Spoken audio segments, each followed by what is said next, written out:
Welcome, Balguras and Beholders, to episode 24 of Dion Rising. Hi, y'all. This right here is a Dungeons & Dragons 5th edition actual play campaign brought to you by the Knights of D20. Bunch more eloquent people than I am. As usual, we begin accosting old ladies and cuddling angelic bears. We have a few announcements brought to you by a friend of mine who is so cool he makes ice cream look hot. Bobby, please beguile us with your announcements regarding the Knights of D20. Of course. So first off, I have some updates about Intelligence Mod Pod.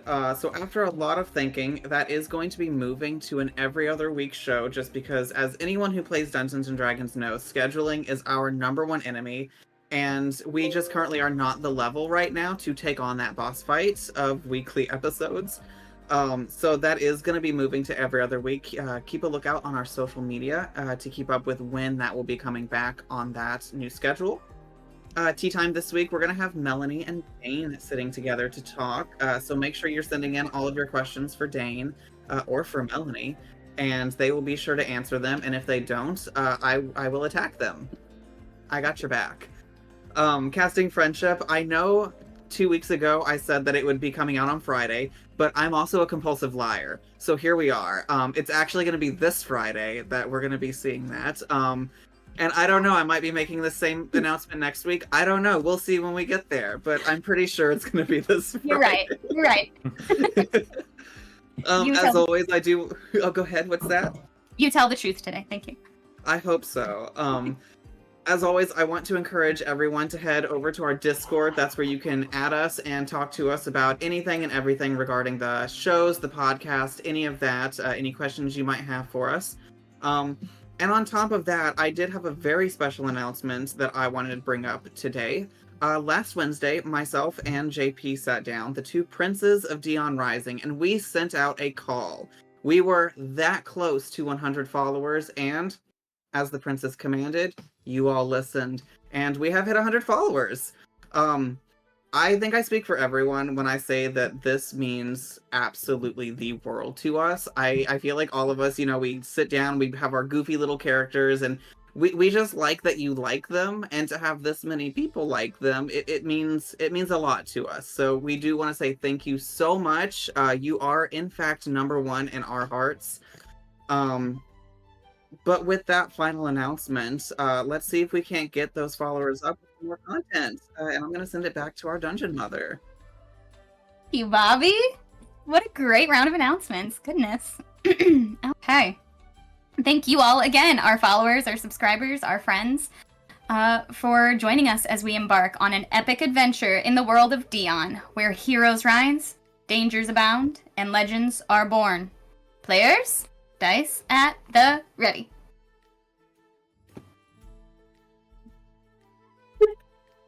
Always some nonsense with you, Dane. I love it every time. Alrighty, recap. In episode 23, this group of unusual heroes found themselves breaking into the Great Athenaeum in Ozuled, in the great nation of Arendriel.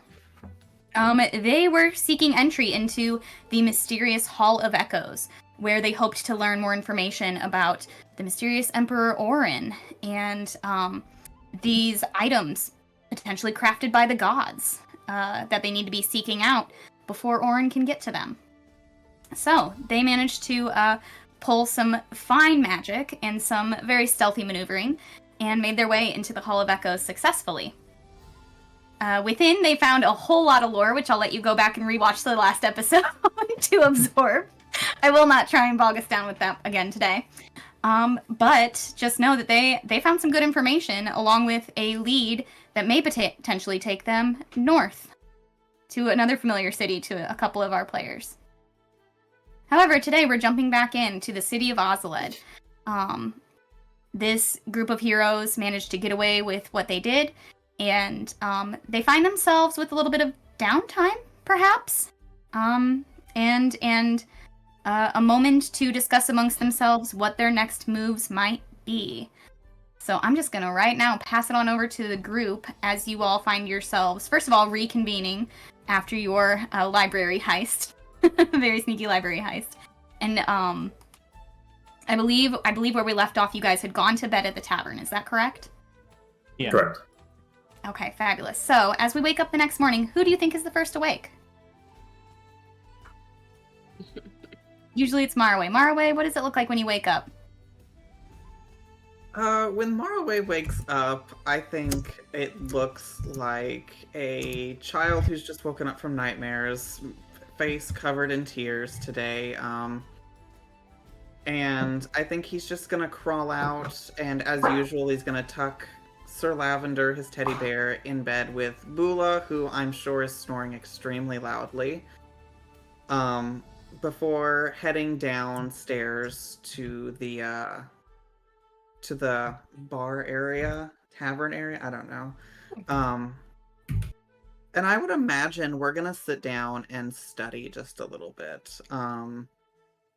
We recently acquired some books that we got from the library about opening or creating demiplanes. So I think that's where Maraway is going to be spending his time with Huthamer.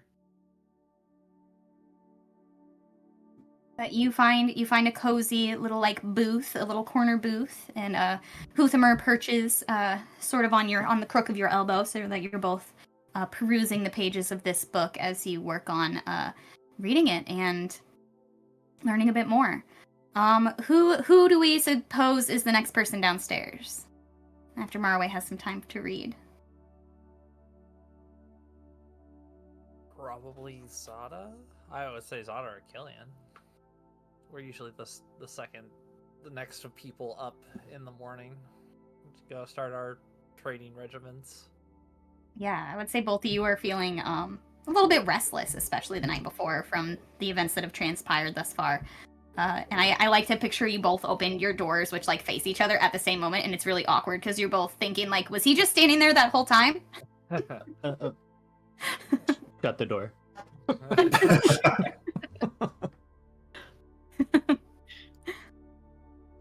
Yeah, I guess Zada will just say, like, as he like shuts the door, is like, okay, and then he'll just go downstairs and I guess start getting breakfast, and then get a breakfast plate ready for Killian as well. Okay. Wait for him to come down as well. Yeah, I think Killian gives it another couple minutes and then heads downstairs. Killian jumps through the window. No, I'm just kidding. You'll head downstairs after that awkwardness in the morning, but you'll head downstairs and graciously take the food that Zada has put aside for him. Thanks for this, Zada. I appreciate it. No problem. You guys did good last night. Yeah. Sorry I wasn't there to help more. Oh, that's all right. I assume you were off trying to figure out a way to help the group in some way. Just the timing was off a little bit there. Yeah, that seems to happen. Try to make sure I'm around a little bit more. Yeah, I mean, we definitely would have been beneficial for you to be there. Maybe get a first-hand look at some of the stuff you wanted to look into. Yeah. Fortunate. But you guys did well. Well, did you make any headway with the High Archivist, or is there going to be a Leonin culture section in the Athenaeum soon, or what? I don't know if we'll be around enough for us to talk again, considering our plans, as loose as they are right now, but we may be going to other locations fairly soon, so I'm not exactly sure how much I'll be able to talk to her more, but at least I can give her a message or something and say, like, oh, God's coming and attacking, terrible time, those types of things. I'm almost certain we could just leave the city. I don't think she'll be sending out any search parties to track us down. Oh, I don't know. She was really interested in me getting as like a first-hand experience. She was very interested and didn't want any of her colleagues to know anything. She was, yeah. Oh, some type of a hoarder of knowledge, was she? Yeah, we don't not necessarily not a lot of Littlins like to talk to outsiders that much. I mean, we don't even get that many out there as it is. So, well, maybe that explains why she jumped at the chance to have dinner with you. Yeah. So, we'll see. But yeah, it's whatever. But we'll cross that bridge. Maybe I can convince somebody from home to do that because I'm not exactly the best at talking to people. But you want me to punch them? Perfect. Talking, on the other hand, not so great. Well, I mean, I'd have to imagine your tribe back home has some kind of, story weaver of some kind, someone to pass down the history of your people to the next generation. Yeah, that would be. There's a few types of people for that, but my mother would be one of them. She's very good at talking to people. Oh, well. And your mother was the priestess, right? If I recall. Yeah, she is that's one of her functions. Things that she does she is a priestess of Ere. But she does other things too. But her main thing is that. But yeah, she's one of the smartest people I know.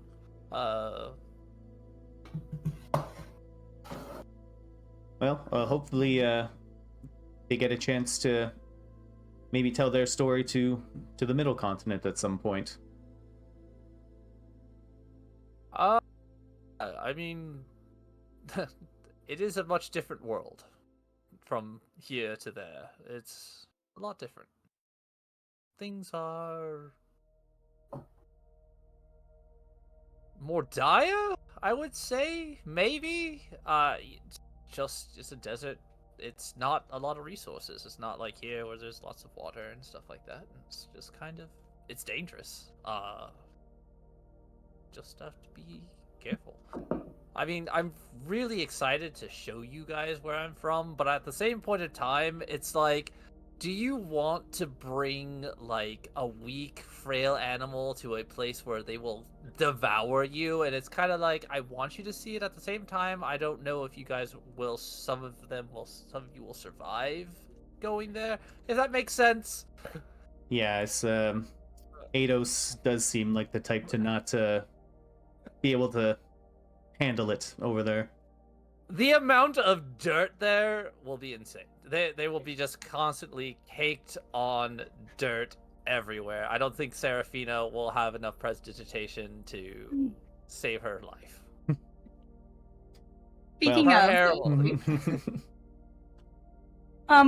you both wake up in your rooms of the familiar drum. It's a pretty dusty place. It's not really like a finer establishment that you guys found. How do you both feel when you wake up this morning? I think that Eidos tried to probably take it easy that night, or the previous night. It's been kind of going hard in the paint with the wine lately. And left off with a good conversation with Seraphina, and didn't want to sully it with a nasty hangover the next day. And plus, he has plans. He's gonna wake up, dust himself off, and head downstairs to get some coffee and toast before heading out for one who's a chore list. Seraphina was trying to sleep in, but she got woken up with Glitterbell licking her face, urging her to feed her. So she's gross, and then also just covered in dust. It's very upsetting. So she will wake up, get dressed, prestidigitate, and head on downstairs. Wonderful. She has some plans. Oh, go ahead. No, and that's perfect. And I like to think that just you two moving around, Bula hears one of you two just kind of grumbling through the wall. And finally, Bula rises and instinctually checks for Marway. And then what, Bula? So she checks for Marway. She sees that he's already up and about. And she sees that Sir Lavender is tucked in with her. He's finally getting rest after protecting all night. So she picks him up, dusts him off, puts him in his place in the pack so he doesn't get left. She stretches and grunts and grumbles, and it's too early for this mess. And there better be food, and it better be ready and in large supply. So she's gonna kind of just amble on down to breakfast and see what she can get her hands on.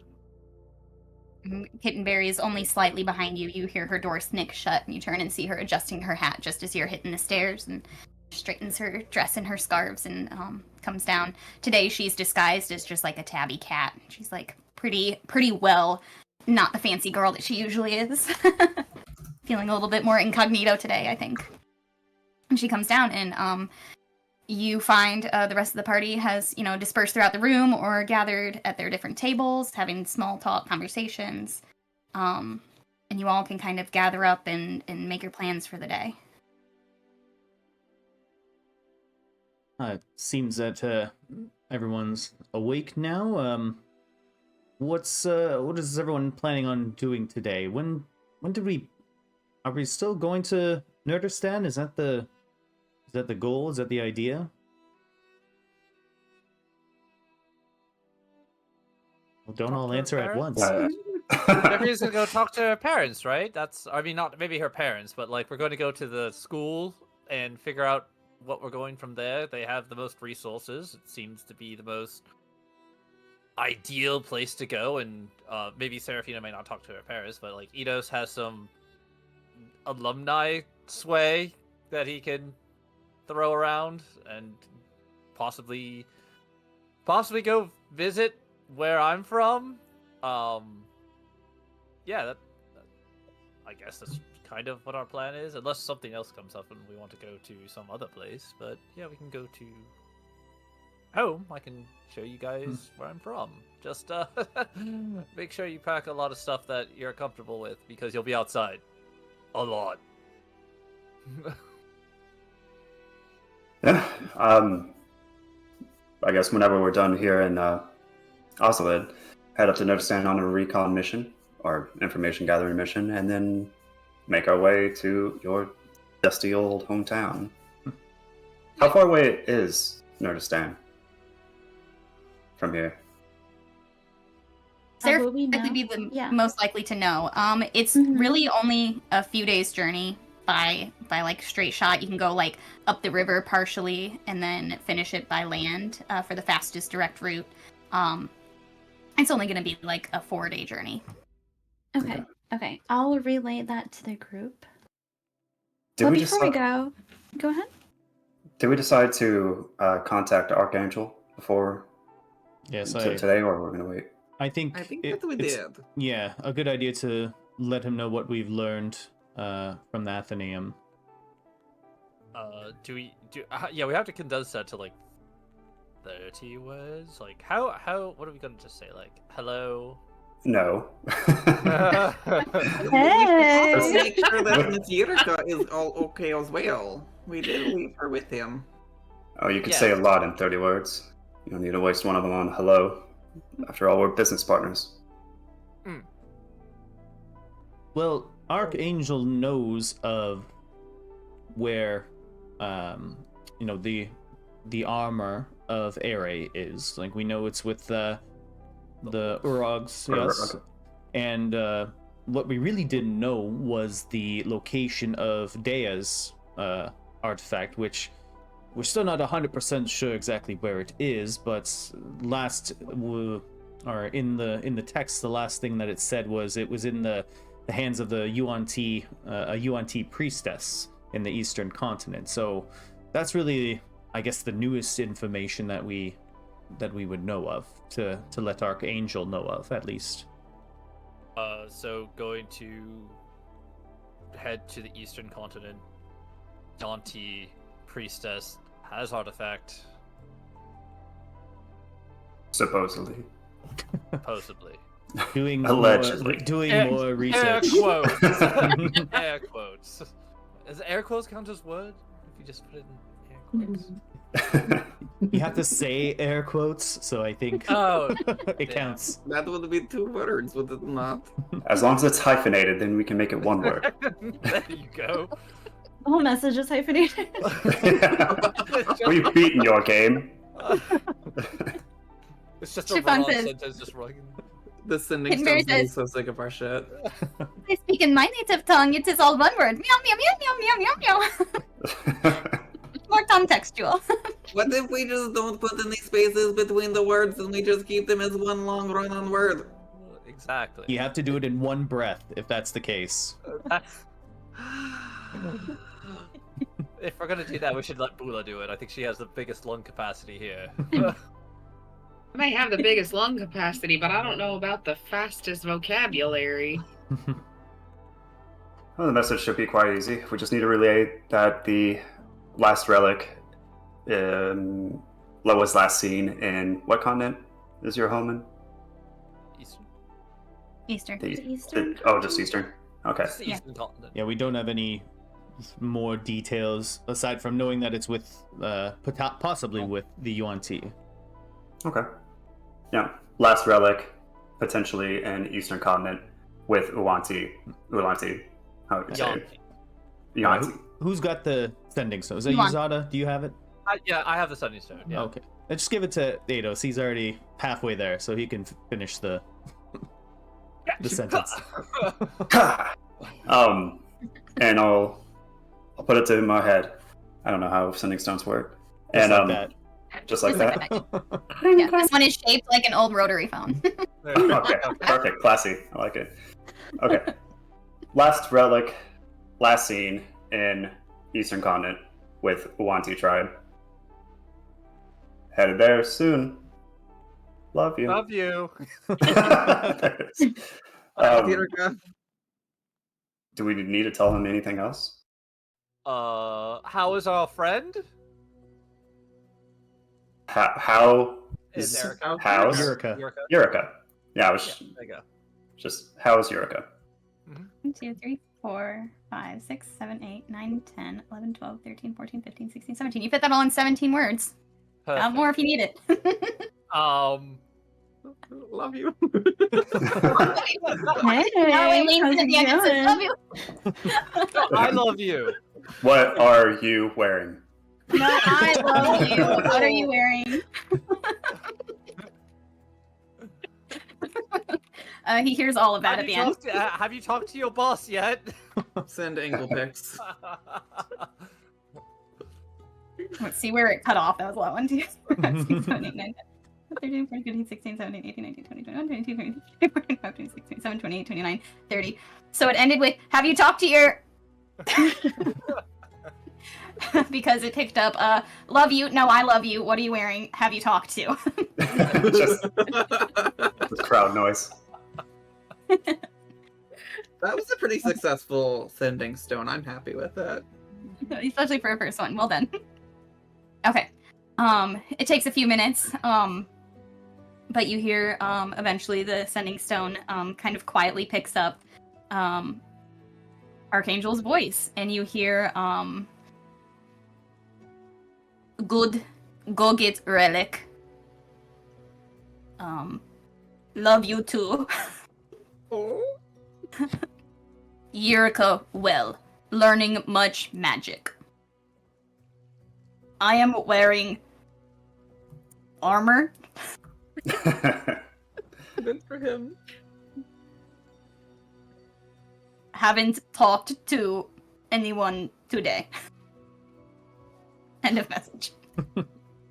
Not much of a poet, is he? Alright, Unlike well. us. Just say he loves you, Marla. There you go. Our responsibility done.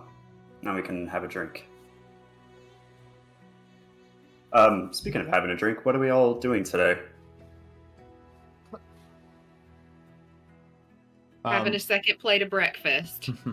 And she just reaches over and grabs some more. Well, I was gonna go check on the status of some armor that I commissioned, and I was hoping to maybe see if there's a any kind of place of worship for Oasis in this town. Outside of that, not too much else planned. What about the rest of you? Oh, well, I planned on doing a nice bit of cardio today, and then nothing, and then just hang out with you guys. That's my plans. All I'm doing today is going to an apothecary, figure out what's in these vials that we picked up from the Crimson Vault, and yeah. Other than that, just sitting around with y'all. Very important shopping appointments that I need to get to, and I'll take care of our travel arrangements. You're welcome. Well, thank you, of course. When are we planning on setting out to Nerdistan? Probably just in a couple days. Seems like we've got a nice quiet period ahead of us. So maybe rest up, head out whenever we please. No one's expecting us. Okay. Marway, Bula, what about you guys?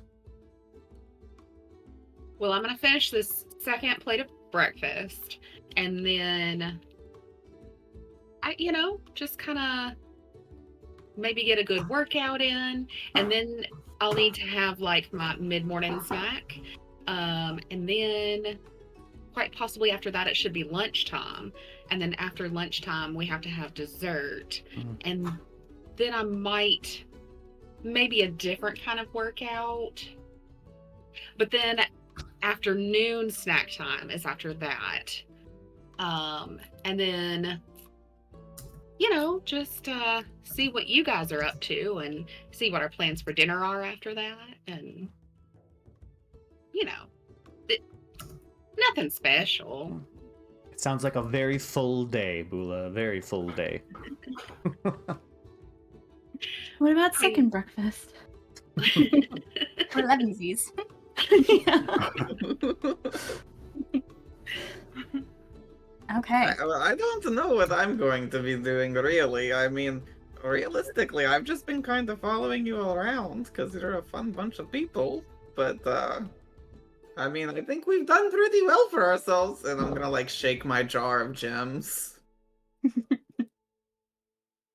Which has probably far more money's worth of gems than y'all realize by this point. It's ridiculous. Yeah. And it doesn't look like it's that full because it's an endless jar of gems, but it is there's a lot in there. We have As lots well of as the sparkles, and I think as long as I'm with you, I guess we're probably going to get more of them. Highly likely, yes, that we'll get more of those gems for you. Okay. So you all kind of, finish your breakfast and sort of disperse for the day as you kind of take a few days of downtime. Serafina, you go, you make your first stop going to make accommodations. In 3 days' time, a caravan of traders using some just long boats to go up the river and then with wagons waiting further north will allow you to buy passage to Nerdistan after those 3 days when they are prepared. And that's just going to be 2 gold per person for the entire trip.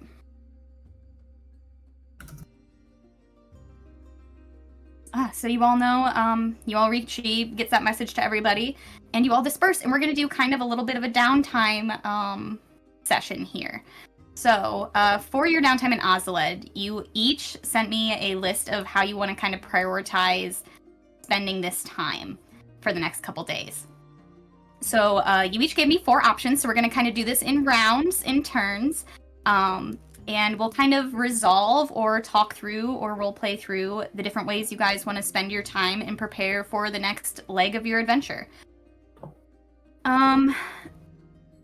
You are welcome to work on something more than once, but it doesn't have to necessarily be that way. So if you find yourself failing at something and wanting to try it again in lieu of one of your other choices, you're welcome to do so. But you can kind of get creative as a group and figure out how you want to make yourself busy for the next couple days. So there will be lots of rolling and lots of role play. It's gonna be fun. We'll start in this first round, this first chunk of time. These are how you guys, the first priorities you have as individuals right now. And we're gonna start with actually 4 of you selected sort of the same thing. So 4 of you sort of realize that you all are preparing yourselves for sort of combat training in different ways, and you all kind of go, do you wanna go like find a spot and we can work together? And Marwe, Bula, Ados, and Zada, I think you all kind of head outside and find yourselves sort of training yard to make yourselves a little bit more a little bit tougher in battle. So we'll start with Marwe here. Marwe, what specifically are you trying to do with this training? I think with this training, Marwe's main goal is kind of going to be learning how to better command a battlefield in terms of like all of his summons and maybe even giving suggestions to others. So more battle strategy than actual fighting himself. Along with maybe, since Bula's here, helping with her absolute random magic if that's something she ends up working on. Great. Perfect. Okay. So Marwe, please, for our first roll of the session, roll either Arcana, Medicine, or Perception for this training bout. This is going to be Medicine.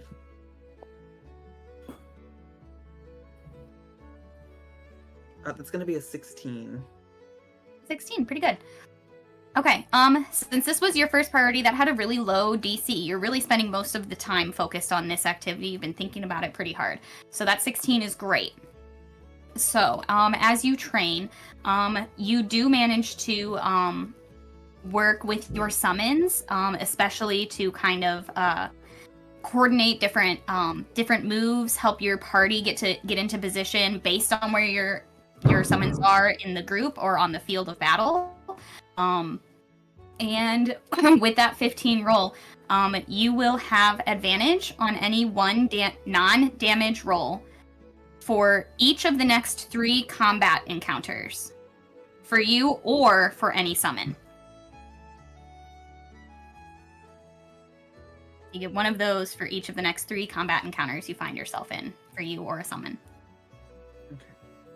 And that was a 16, you said? Yes. Yeah, and you work with Bula, which we'll come to next. And working with her, and we'll talk about this in a second, but grants you an inspiration point as well with that 16 roll. Because you are able to do this so easily with your summons, you're able to really also focus on Bula especially. You find it very rewarding for both of you. Okay. Bula, you're next. What specifically are you working on? So she spent the last, I don't know how many days, it seems like forever to her, sitting in the library just being bored, not moving around a whole lot. So really she just needs a good stretch out. She needs a good workout, get those muscles going. And then she's also going to try to see if she can get any control whatsoever over some of the random things that are happening while they're, anytime she gets real worked up about something. So she's trying to harness magic that has only come up when she's raged without raging, because she doesn't want to hurt anybody currently. Go ahead and roll either Arcana, Medicine, or Insight. The DC is only 5 here. Arcana, Medicine, or Insight. Mm-hmm. Those are all real bad for me. Okay. I know you're trying to work on something without raging. I'll give you advantage if you choose to go into a rage. Oh gosh. You can always spar with Zada. He'll take a punch for you. He's working on his endurance. Yeah, you can find ways to get a rage going in a scenario, in a combat scenario. Okay. I mean, she's gonna try not to rage, but if she's sparring and getting frustrated because things are not working, I mean, I'm gonna say it's probably gonna happen anyways. So, all right. Yep. Go ahead and roll with advantage. They don't serve second breakfast at the familiar drum. Yeah. Okay, now I'm raging. Yeah. Absolutely. I actually ate all the food today. Triggered. Yeah. Serafina walks out and is like walking by between her errands and just lets you know, like, hey, I asked. And they don't serve second breakfast. They're actually not serving lunch until 2 today. And you are immediately like, Nope. Done. Okay. Okay, I'm glad because that first one was terrible. So we'll go insight with 12. okay, pretty good. So Bula is really working on learning how to kind of shape this sort of reactive magic that she's been expressing when she's enraged. With Marway's help, and with Zada's encouragement to just go ahead and rage, like work through it in the way that you would on the field, he's telling you, like train as if it's real. And you're like, okay, I'm gonna do it. And you rolled pretty well. So for the next week, Bula, you get to roll 2d8 instead of 1d8 on the wild magic table. And you will choose which of those dice that goes into effect. Which one of those effects is what happens. So you have a little bit more control over the sort of random bursts that happen. You can kind of start to shape the magic a little bit the way you want it. For how long? For the next 1 week in game, 7 days. 7 days in game. Yep. Awesome. Okay, Eidos is also there training. Eidos, what are you working on the field? I think Eidos is going to take a moment to kind of sit back against a wall in the field, and just kind of meditate for a moment.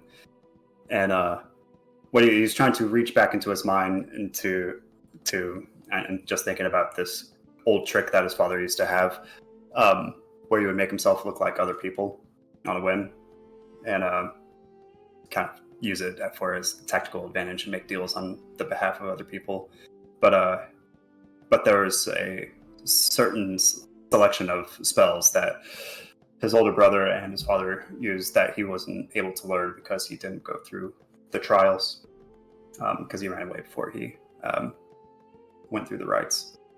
So yeah, he's just going to meditate on that and try to get some more information. Okay. I'll search within. Yeah, I like that. Go ahead and roll Arcana or Nature or Performance. Okay. DC here is only 5 since this is your first priority today. Does it hurt his rolls at all that while he's sitting there meditating, he's getting flecked with like raging half-orc slobber and sweat? Yes, it does. Oh, yes, it Yes. It's really distracting. So I'm just like meditating, but like kind of wiping off mud, just like can't really get in the zone. Yeah, that is a nat 1. Yeah, Yikes. okay.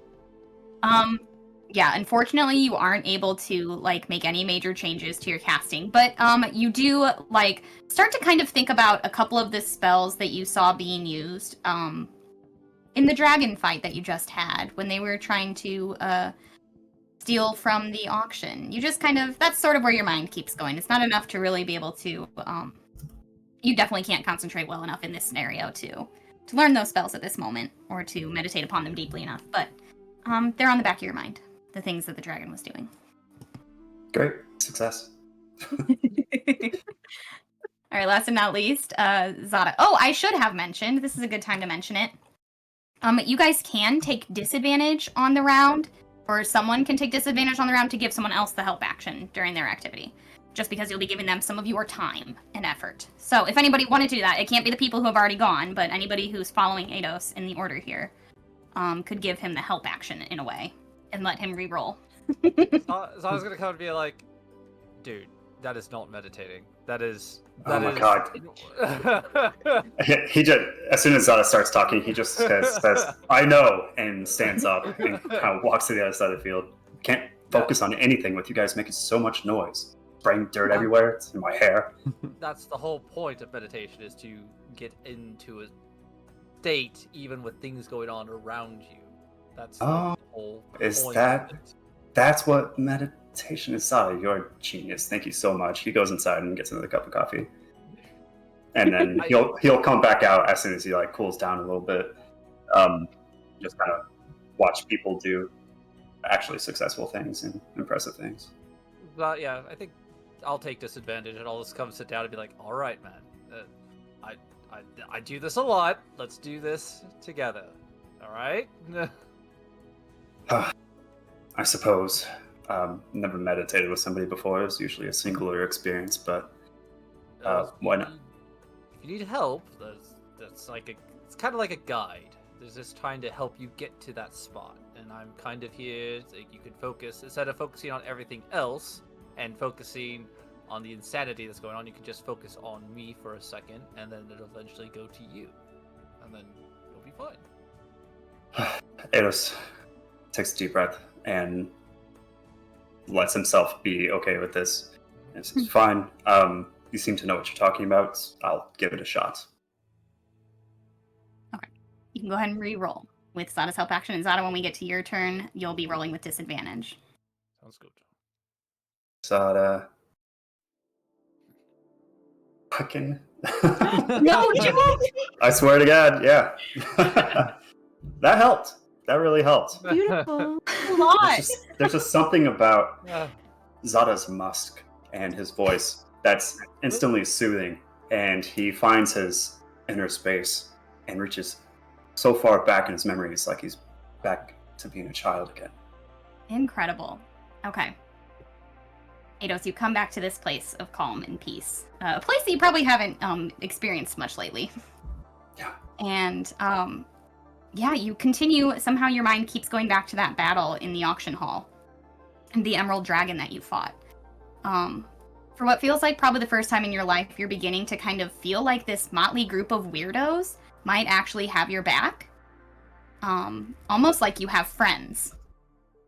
You think this is probably what it feels like, but you're not sure. Never felt this way before. With Zada's support there especially, you're feeling quite inspired by the group's ability to kind of hold their own against a real dragon, to infiltrate one of the most guarded collections of knowledge on Dion. And in this moment, you think about that dragon, what it was doing, and you're able to master the dragon's breath and alter self spells that you can feel brewing within you. And you get up and you and Zada start sparring. Zada throwing elemental punches and you countering with different spells, different innate sorcery. And you have 2 new spells at your disposal with that nat 20. Right on, right on. I think with Alter Self, I open my eyes and I just look like Cool Guard, right? And then I'll start fighting Zada, growing fangs, growing talons, and just doing a lot of cool stuff. Sick. Awesome. Yeah. And you gotta honor a nat 20. You were gonna get that with anything with a 15 or more. Your concentration time for both of those spells specifically doubles when you cast them permanently. Oh, great. So I believe concentration for Dragon's Breath is, I think, 1 minute. That becomes 2 minutes. Alter Self, I believe, is 1 hour. That becomes 2 hours. Right on. Yeah, that help action. Shoot! Let's see if Zada suffers for it. So, Zada, besides helping your friend Eidos, what are you working on? Just his general endurance. Overall, he's noticed that there's a lot more combats coming on. He's got to be fast. He's got to take the punches. So, I mean, I think it's just everything that he's been doing has just been like taking the punches from Bula, helping, kind of concentrate, and then maybe for Marway, try to give him some, like, just an opponent that he can go up against as well for his companions to be against, just so he can get that. So he's just, running around helping everybody, probably running himself a little ragged. That's probably what he's doing. Yeah, that makes sense. Okay, Zada, go ahead and roll either Arcana, Nature, or Insight, please. Insight. You're gonna roll with disadvantage. Yeah. And that will be an 11. Because I had a 5 and an 18. Okay. You train with the group. and like itching at the back of your head is what they told you they found out, or they read about the primordials and the elementals on Dion. If only because you've kind of been curious about your innate elemental abilities. You are powerful. It's not something that every Leonin can do by any means, but it's something you've been able to do for quite a minute now. You focus in when you're sparring with your friends, trying to help them. You are still able to kind of focus in on your own physical connection to the world around you, and your ability to kind of channel the elements into action. You practice the motions of making your elemental attacks, increasing kind of your awareness of your body, filling up the space. You begin to kind of know where in your body you spark the fire from, how the air around your fist kind of sizzles before you summon lightning, how water is sort of drawn from the humidity in the air and within your own skin and fur in order for you to use water and cold spells. All of this training grants you, for the next 1 month, 30 days, Zada is able to kind of read these elemental tells in other beings. So as a bonus action, you can assess a humanoid or a creature to determine whether they have resistances or immunities to fire, water, lightning, thunder, acid, or cold damage. Awesome. Awesome. I agree. Okay. So yeah, you guys train in the yard together. Let's switch over to Killian. What is your first priority as you find yourself with some time to kill in Ozuled? Killian will have seen kind of everyone heading out to the little training yard together. But Killian wants to head out to see if he can find somewhere like a place of worship for Oasis. And as he heads out to do that, he's going to make sure his cloak of the Protectorate of Oasis is on, but he's also going to take out his eye patch and cover his eye as he heads out into Ozuled. Okay. Roll religion and roll it with advantage, please.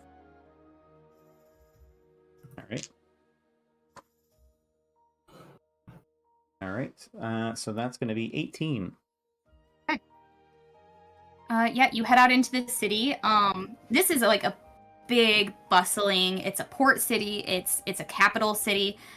So there are temples and signage for temples and different places of worship, different places of meditation throughout.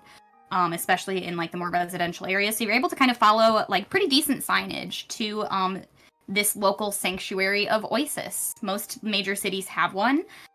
Specifically, they are almost like small little communities within a city, specifically for refugees from Cordia or people within the local community who need support and any kind of community building to help them have some capacity for a healthy and safe life. So you are able to find this place, and you find a quiet, very homey, very like warm feeling meditative spot. And you find yourself kind of comfortable in this. It's bustling, but that's comfortable for you. You like it when people are around. You like when people have each other as a support system. And you've been traveling with this group for nearly a month. The last few weeks of which have been especially taxing on your nerves. You take in the surroundings of the sanctuary to kind of commune with Oasis. You're hoping to reach a mindset of like peace and introspection. And as you do so, it takes a few minutes for you to kind of clear your mind, and you begin to take in the sounds around you. It's a bustling city, it's noisy, but it's actually like the sort of ambiance that's most sought after by the Protectorate. As a noisy city is a sign of a thriving community. People who are secure and stable through every city's unique and intricate web of relationships and systems of support. This is what the Protectorate specifically tries to protect. This is the key tenets to embody the spirit of Oasis by protecting this community from external threats. You begin listening to you begin in your head just listing the deeds you've been able to do to that end, and the deeds that are yet to come. You thank Oasis in this moment for strength, for wisdom that he's granted you, for every moment of bravery, every act of putting the community before yourself. You're far from home, your personal community. But you find yourself very grateful in this moment that Oasis has led you here.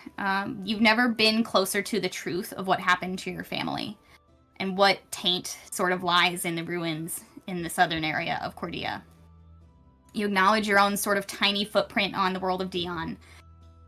And at that moment of like true clarity about your place in the world, you have a moment that I can only describe as the joy of finding an unopened gift with your name on the tag.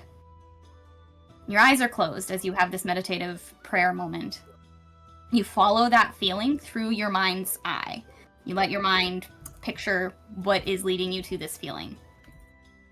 And the same sort of warm, pleasant sensation in your starry eye begins to elicit the feeling of like looking at the familiar sight of home on the horizon after a long journey. And you conjure this mental image of Watcher's Point, imagining all the details you remember from your childhood. In your subconscious, you kind of manifest yourself striding through the fields of wild grass around your home, and you're just sort of drawn to the stables naturally. You get there, the stable is warm and dry. The scent of fresh oats and hay greets you as you slide open the barn-style door. You don't see any stable hands working inside at the moment, but there's a short brown mare snoozing in the first stall, and a tawny stallion sniffing the air above its stall door, kind of checking you out, then deciding to go back to its oats. Jonah and Maribeth's mounts. Your family's own mounts relax in their own stalls, and your eye catches on the stall door at the end of the left side row. The one belonging to your childhood foal, a dapple gray Egrad courser, which was bred and bought from Egradian horse lords of Urog.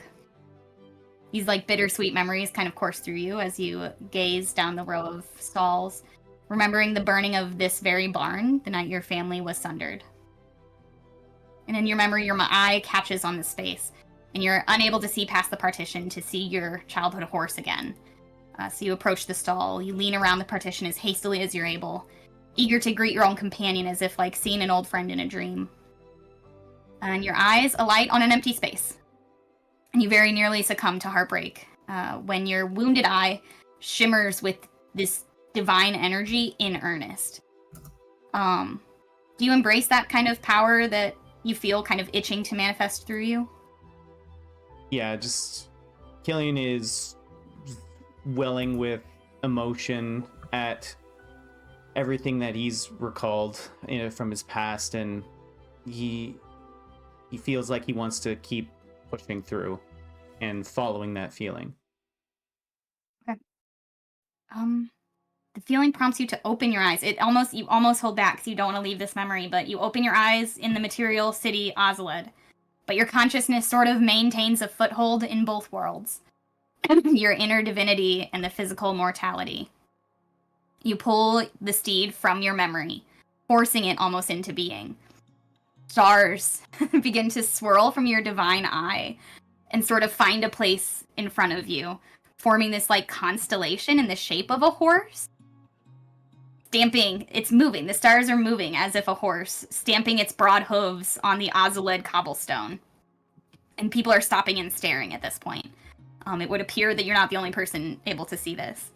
The stars grow brighter and brighter to the point where you're squinting and the passersby are squinting. Your divine eye is seeing it perfectly, though, perfectly clearly, as this light sort of hits these sort of thresholds to create a solid courser made of silver and white light that like rears proudly and becomes very solidly a silver and white dappled horse. And it eyes you, it nickers and trots proudly, seemingly kind of showing off for you in a city of onlookers, which is so very, very like the horse you knew. What do you do? Just absolutely taken aback by what's transpired. I look at the horse and I notice its coloring. I notice its face and its eyes as it looks back to me, and I just reach out and, like, with a little quiver in his voice, he'll just say, "Casimir, is that you?" It very proudly like drops its head so that it's pressing its head into your hand in familiarity and in greeting. And it's warm, it's solid to the touch. Killian will just kind of like go head to head with it, and a couple of tears come out. He quickly is to stifle them back in, and he's just kind of just stroking the head of the horse here, just amazed at whatever divine blessing brought him into the world. It takes the moment to rest its head on yours, eyes closed, and then you feel it step away, and it drops to a knee, sort of in an almost bow, and waits. Yeah, and like an excited child, he'll grab onto like kind of the back of its mane, and just with a powerful leap, he'll be able to get on top and mount the horse. And immediately the horse gets up and takes off like a bolt of lightning across the street as the crowd of onlookers cheers and laughs. Little children run after you trying to keep up, and you are wind on this horse. Remind me again what your roll was, what your dice roll was? It was 18. Or yeah, 18. Okay, incredible. You get advantage. No, I'm sorry. You become in this moment permanently proficient in religion. Oh, Dang. that's great. Yeah. That's fantastic. And I got a horse. And you got a horse. Star horse. And Killian, you spend the afternoon riding. I like to think you like take it out into the fields surrounding the city, out into the rainforest, cutting between trees and splashing over rivers, and just like riding riding a bicycle, whatever that is. Just riding. Accurate. Okay, and you feel the divine connection not just to this horse, but you feel the connection to Oasis in this moment and home. Okay, last but not least for round one, Seraphina. Kill it. What do you want to do this round? All of that. Yeah, that's pretty tough to follow. So after last night's chat with Killian and Zada, and especially Eidos, Seraphina only has one thing in mind that she has to do this morning. She told the group that she had to go shopping, but what she actually has to do is try to remember if she can. She's going to try to remember the best hair salon in town to get her roots touched up. Okay, roll history or persuasion. History for if you're just remembering, persuasion if you're going to go ahead and ask around. Yeah, I think her memory's a little fuzzy, so she's going to try to ask around. She rolls 17. Okay, beautiful.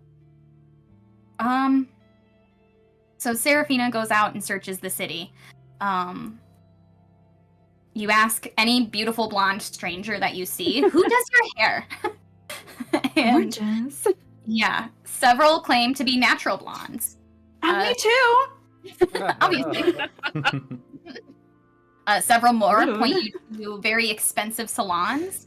But eventually Seraphina meets this like absolutely gorgeous dark-skinned dwarf woman with these moonlight blonde, just like absolutely circular set of curls. Her name is, she introduces herself after you ask, who does your hair? She says, honey. First of all, my name is Maja. I'd be happy to take you to where I was just out running errands. I was going to go to Vanima Finde. It's this elf-owned beauty supply store, because I do it myself, and I was just needing to pick up a few more potions to maintain this color.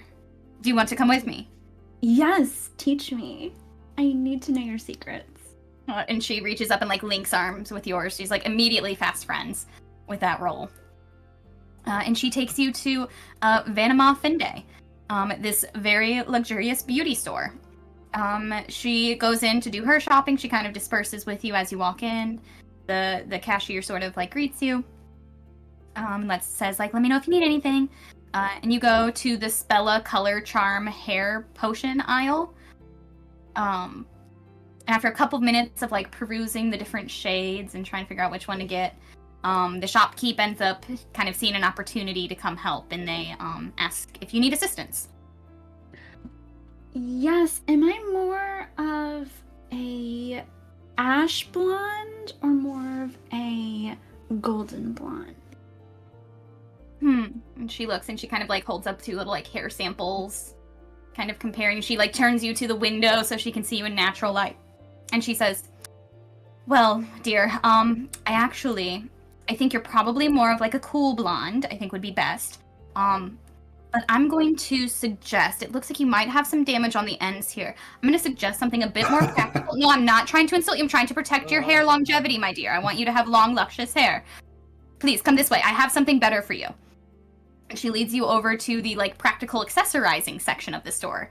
And she looks and points and says, this. She says, we just got these in. And it's this, like, it's in a little box, and it's a gold hairpin with, like, a pretty pink and white flower adorning it. And she says, these are all the rage right now. This is called the hairpin of the blonde.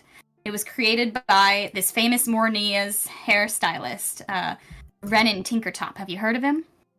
I haven't. Tell me more. He does all the prettiest giant's hair. He's incredible. It only costs you a gold, but listen, it will pay for itself over time. It will actually alter your hair color to blonde as long as you're wearing it. It negates the need for costly salon touch-ups, my dear. Saves you time and money. And she opens the box and takes it out and like places it in her own hair, which is this like shade of auburn, and her hair goes like cool blonde. She says, Can I try it out? Oh, absolutely, dear. And she leads you over to a mirror and she takes it out of her hair and hands it over. Gives a little spritz of perfume. And you see your roots just disappear. Your hair goes all one nice shade of cool ashy blonde. It's perfect. Oh my gosh, this is exactly what I was looking for. Do I find Maja? Yeah, Maja. In the store? Yeah, Maja is over looking at like rouge shades. She's like trying samplers, trying to figure out what looks best. Maja, how does this look? Is this working? Darling, that works. It's even your color. That pink is so wonderful on you, and I'm not tall enough to see your roots, so I don't know if you had roots, but I'll take your word that you're a natural blonde, of course. You know me too well. I'll take it. Okay. Yeah, you can pay 1 gold for this. And it does exist on D&D Beyond, so you can put it in your inventory. What? It does. I homebrewed the hairpin of the blonde. Oh, okay. Yeah. That's an official item. No. That's a Kara original. Very important. I was like, Yeah. Of all the things I have to homebrew for you guys, this is The most important. That's the one. the least time consuming, so all I had to do is say if you wear it, your hair is blonde. So much cooler than the Star Pony. So much cooler. so much. So much cooler. Look, we Okay. all prepare for world-shattering events differently. Yeah, so Serafina is going to thank Maja and the store clerk, and she's gonna strut out of there and head back to the familiar drone. Okay, perfect. What a great way to round out a crazy round of rolls. Okay. Round 2. This is kind of like later in the afternoon, going into the next morning, whatever your guys' next big priority task is. So I'm just gonna switch up the order just a little bit. Let's start with Maraway, I think is probably our best place to start right now. You wanted to do what this round? My favorite is we're gonna switch up the order, so we'll start with Marway again. Yeah, again. We'll switch up the order later. Hold on, I'm trying to find the list of which I sent you. You want me to tell you? I was going to give you the opportunity, but I have it here. Sure, go ahead and tell me because I'm having technical difficulties. That's okay. You said you wanted to work on relationship building, and this one's actually going to be a little different because you initially told me Maraway would want to work on relationship building as his first priority, but I asked you if you wanted to join in the training and told you I wouldn't penalize it. So although you are doing relationship building in this second round, I'm going to give it to you as if it was your first priority, so you can socialize, take time to interact with any or all of the other 6 player characters, including Kittenberry. So up to 6 of them, any 6 of them, which is everybody. Or you can, choose to only do one person. You can combine as groups. You can grab a couple people at once. However you want to have that look, you're welcome to go ahead and grab people you want to talk to and have a moment with them. I think for Maraway at this point, can I break this up? Maybe do part of my turn now, and then here in a bit grab someone else. Please, yeah, I think that's a good idea. Yeah. Excellent. I think is it getting nighttime yet? Have we been training all day? I would say you guys trained into the afternoon, so it's probably 3 or 4 o'clock. Took a lunch break. Billy took a snack break. Okay. So the first thing I wanted to do, I was gonna wait till nighttime to do. Okay. Just because Maraway would love to speak to Eidos without the prying eyes of his summons. Okay, and why don't we they are come back active to during the day. Yeah, why don't we come back to you and see where people are at nighttime, at nightfall. Does that work? Yeah. Okay, fab. So we'll come back. Let's move to Killian. You also chose sort of relationship building for this round. So you can take time to interact with any 4 of the other player characters in any combination or order. All right, so Killian will be striding back to the drum on top of a horse that is absolutely gorgeous, and he looks very, very happy as he trots along to the horse and comes up to everybody there. He doesn't even know who to talk to first. He's so excited about Casimir. He's just gonna walk up to everybody. Did you? How did you know? Thank you so much, Killian. What? Wait, what? You think this is for you? I mean, if you want to take a ride, you're more than welcome to hop on. Okay, well, that's not what I meant, but okay. She's gonna hop on. Kind of disappointed. But her hair is blowing like a Pantene commercial. And we just take off. Me and Seraphina just gone. Just as uncomfortably fast probably for Seraphina. As Casimir is just dashing and flying. Yeah. Eidos turns to Bula. What the hell was that? I'm not real sure.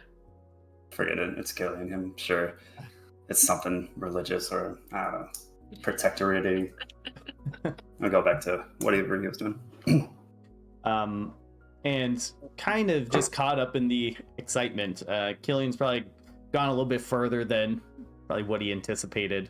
And he'll pull he doesn't have any reins or anything for Casimir, so he just kind of tugs on his mane a little bit, just to slow him down. He'll look back to Seraphina. Sorry about that, Seraphina. I just got a little bit excited at seeing an old friend. And as he pats Casimir. Seraphina's gorgeous blonde hair is disheveled all over her face. Oh, and it looks like you just did something great with it. I'm sorry I messed it up. I'm not sure what you mean. I was out shopping. Oh, I thought you were... Oh, okay. Never mind. It just looked more vibrant than usual. That's all. Maybe it's the sun. Maybe it's the sun setting on it. Yeah. It was just my wonderful morning shopping, and this crazy horse ride. Where are we? I'm not entirely sure exactly. I'll just kind of start heading back in the direction we came from. And as we're walking, Kim will just kind of lean back and say, Seraphina, I know that we're planning on heading to Nerdistan soon, and I can't help but notice that you're a little bit on edge and a little bit tense whenever the topic's brought up. What's up with that? Yeah, Seraphina tries to smooth her hair out, but it's just not really working. She just looks crazy on the horse. I don't know. I think it's just hard to go back home sometimes when I think I'm just a little bit different from my family.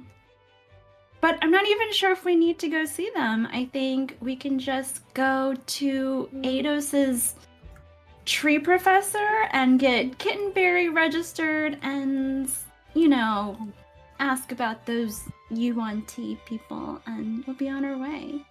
Yeah, I mean, we don't have to see them, but you seem to actively not want to see them. And I think there's a little bit of a difference there. Yeah, I think it can be hard. I mean, didn't your family have expectations of you? Yes, and I'd like to think they still do. At least my father sure did growing up. I mean, when we lost my mother, he became quite strict with me. And I already had my older brother who was a member of the Protectorate, and yeah, I definitely feel the crushing weight of expectations, and not to mention everything that we've gotten ourselves into already. I feel like that's just another boulder on top of the pile that's on my back. But I have to be honest, Seraphina, I never really wouldn't have pegged you for the type to take on something like this. This saving Dion business, it seems not something you would care too much about, to be quite honest.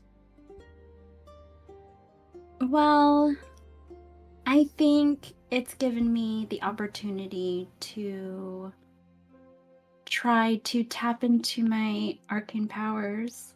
I'm a bit of a late bloomer, and I think that's kind of part of the struggles with my family. I think it was just really hard not being able to live up to the expectations of being such the sorcerer that my parents expect me to be. And through our adventures, I've been able to explore some avenues to tap into my arcane powers. So I think I'm grateful for the adventures we've been on so far. And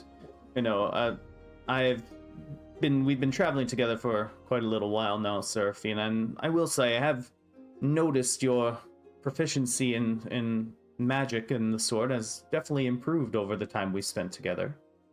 So I can clearly see the fruits of your labor coming to fruition. But are you the only daughter of your family? Do you not have any other siblings that experience similar pressures that you do? I do have a brother and a sister, but their sorcerer powers came to them easier than the arcane powers that I have came to me. So they haven't been such a disappointment to their parents. Well, do your parents know that you have magical powers now? You said you were a late bloomer. I didn't know if you. I don't know when you acquired these magical gifts of yours. So, do they know that you have magic, or was that something you not discovered? Yet. Yes, it Well- was very recently. So they don't know yet. Well, I'd imagine they'd be thrilled to know that your powers have finally awakened.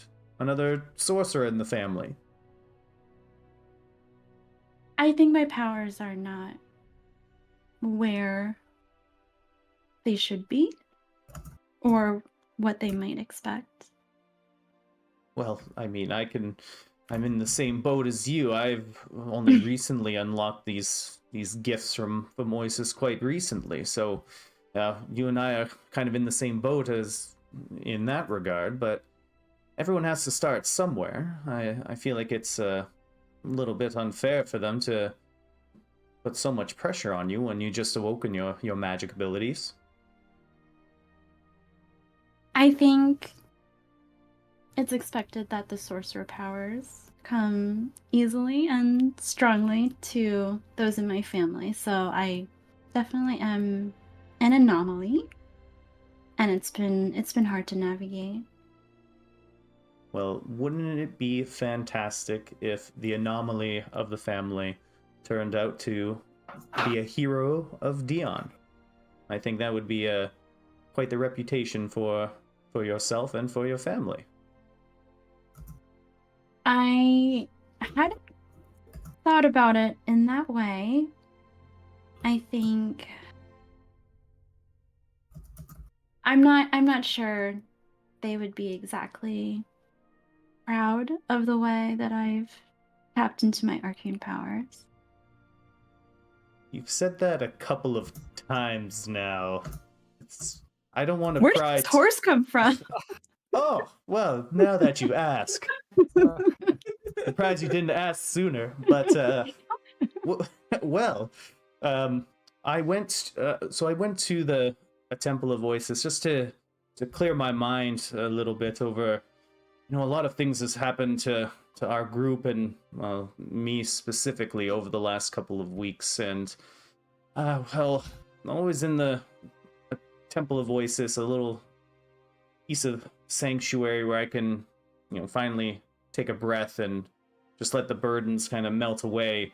And while I was there, I just felt a connection deep down inside me. It must have been my ties to Oasis, and I saw these visions of my family home before the night we lost my mother. And I always had and he's tapping the side of the horse at this point. I had a young steed like this very one at my family home, and his name was Casimir. And the night that we lost my family, we also lost all of our horses and a large majority of my home called Watcher's Point in Cordia. And don't know why, but whatever is going on with my eye, somehow there's some kind of connection with Oasis, and Casimir here materialized right from my very core. It seemed like almost like starlight emerged from my eye, and it first started as a constellation of a horse and then materialized into the very horse that we are on right now. I cannot be for sure how to explain it, as I feel like it's rather unexplainable, but it's like seeing an old friend after many years of not, and I'm quite happy to have good old Casimir back. And I actually named Casimir after my grandfather. Quite the reputation amongst the soldiers. My father would always tell me stories of my grandfather. He was one of the only protectorate members to deal with a whole entire hag coven on his own. Quite the miraculous feat. so I never had the privilege of meeting my grandfather, but just through the stories my father told me, I decided to name my young horse after it when I was a child, and well, here he is again by the blessings of Oasis. That's a very beautiful story, and I'm so sorry to hear about your family and your horses. Yes, amongst everything we lost that night, losing Casimir was, not comparable to my mother, but it felt pretty close. It's like I lost a sibling.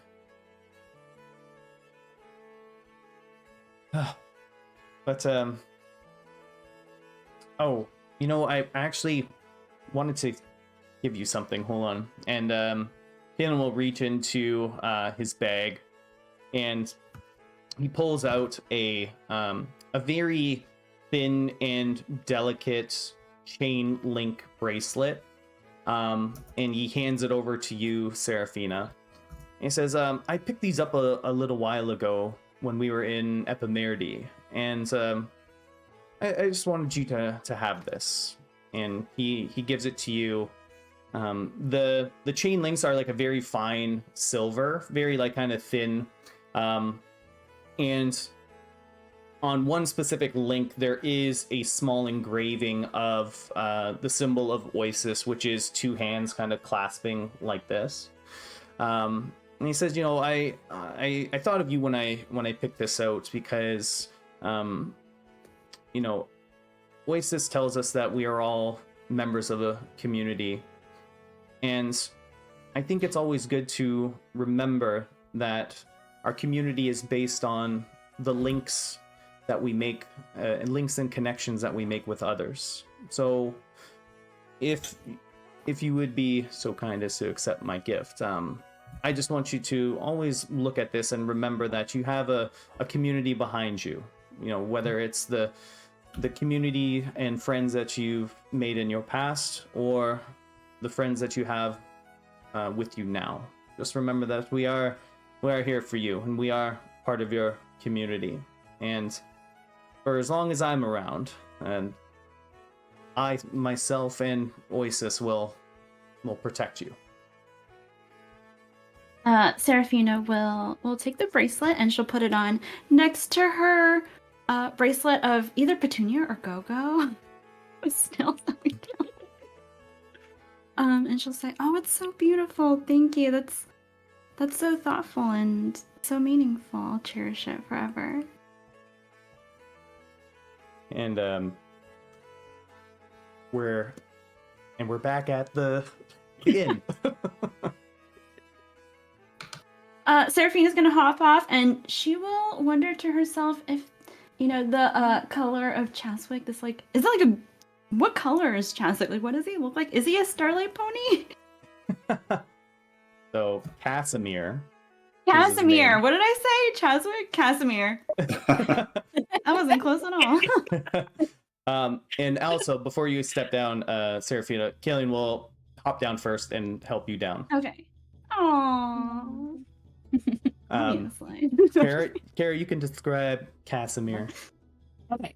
Yeah, Casimir is a male horse, white tall, definitely not the young horse that Killian lost as a child. Certainly has aged and grown strong over time. It is a like silver and white dapple horse, and it does look like a horse. It's less made out of starlight than when it first manifested, but it does have this unearthly silver, just glowing radiance to its fur, to its eyes. Its eyes are radiant in and of themselves, rather than just black horse eyes. So it is, by all accounts, a horse, but it is just like inundated with this celestial sort of energy. Yeah, so she's like petting Casimir's mane. And she's wondering if she can go back to the beauty shop to get a luminous hair as Casimir. She's a little You're wondering if they have in silver. Yeah.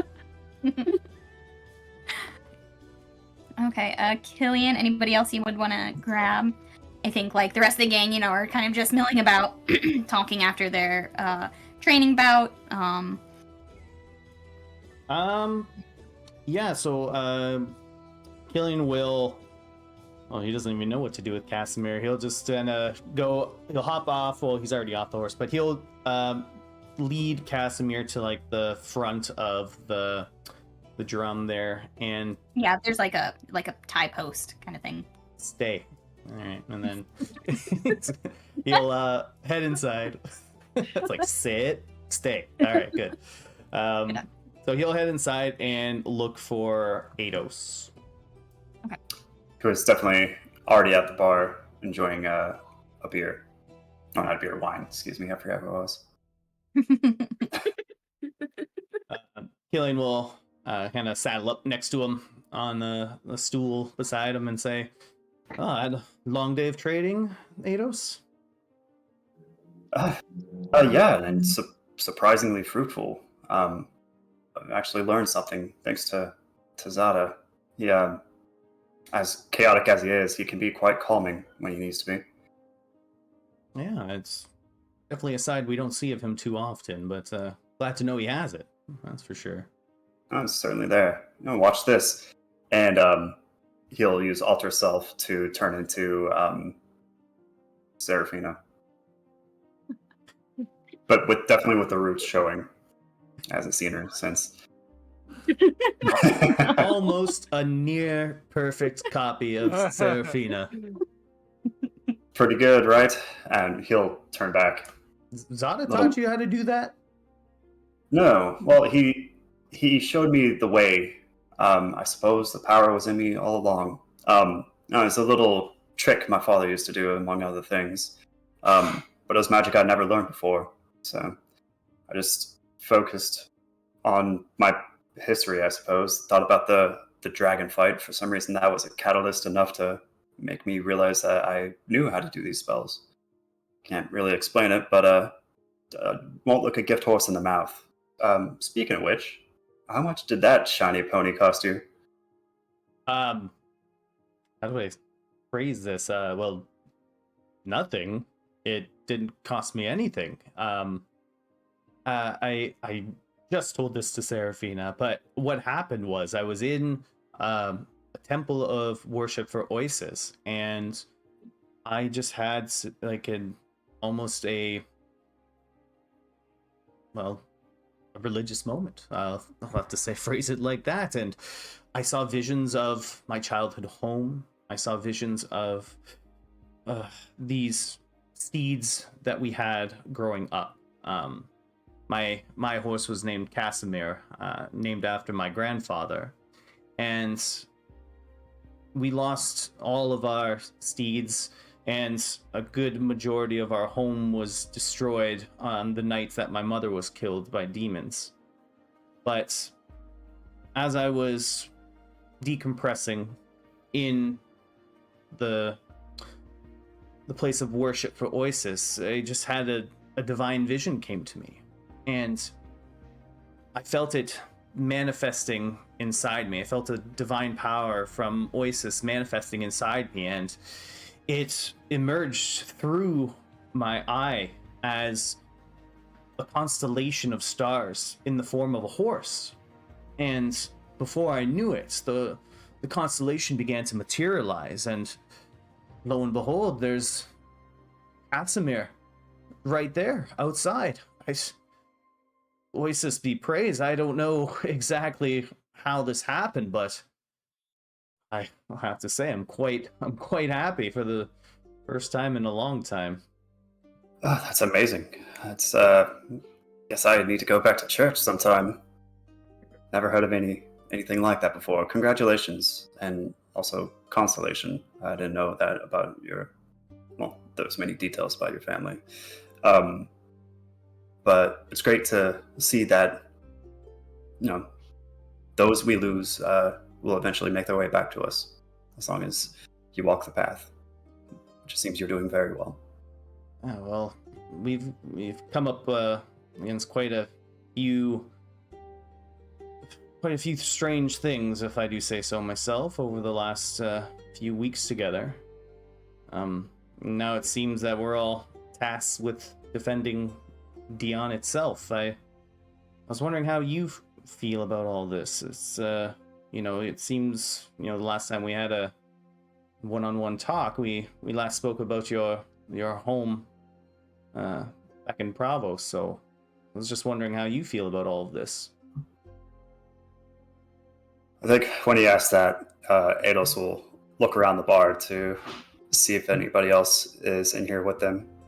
I'm assuming that nobody else is. Yeah. And he'll turn back to Killian and say, I'll be honest with you, Killian. I'm not 100% behind this little quest of ours. It seems like kind of jumped from the pot and into the fire by trying to run away from home, and now somehow I'm wrapped up in this. What turned into a simple favor for Seraphina has turned into quite a lifestyle, and it doesn't show any signs of stopping. But I see how dedicated all of you are, and at this point, I can't turn back now. What kind of man would that make me? So I'm standing up straight, looking forward, and continuing to walk. And I think about what I would be doing if I hadn't met you all and gotten embroiled in this. And, well, and you'll kind of gesture to the bar. I don't think my options were as noble. So I suppose, kicking and screaming, I'm here with you all till the bitter end, or until something more interesting pops up. Well, what could be more interesting than saving all of Dion from a seemingly ancient emperor? I have a rich imagination, but not rich enough to think of anything that's going to beat this story once it's all said and done. So, yeah, I don't want you to think that I'm not going to be about them going to choose against this team at all. I'm here. While I'm here, I'm going to do it. It's just taking a little more convincing for me, I suppose.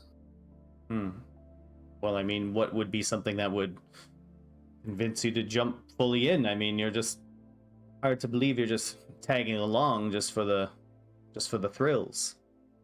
I mean, there must be some other purpose that drives you forward to seek out the defense of Dion.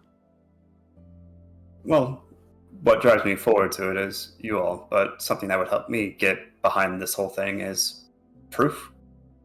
Perhaps so far, all we've had a bunch of secondhand stories from people involved in this search for the relic.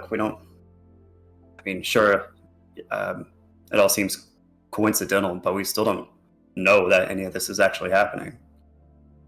But, I mean, if the possibility of it being true is great enough to make sure that it isn't, I suppose. But that would certainly help. So what you're telling me is that if we happen to see like an army that Orin has brought together, then you would be fully invested in this. Well, if that indeed was Orin that we let out of there, and he is even more mad than he used to be, it's nothing but danger, certainly. That I do believe. I've seen what happens when he has any power whatsoever.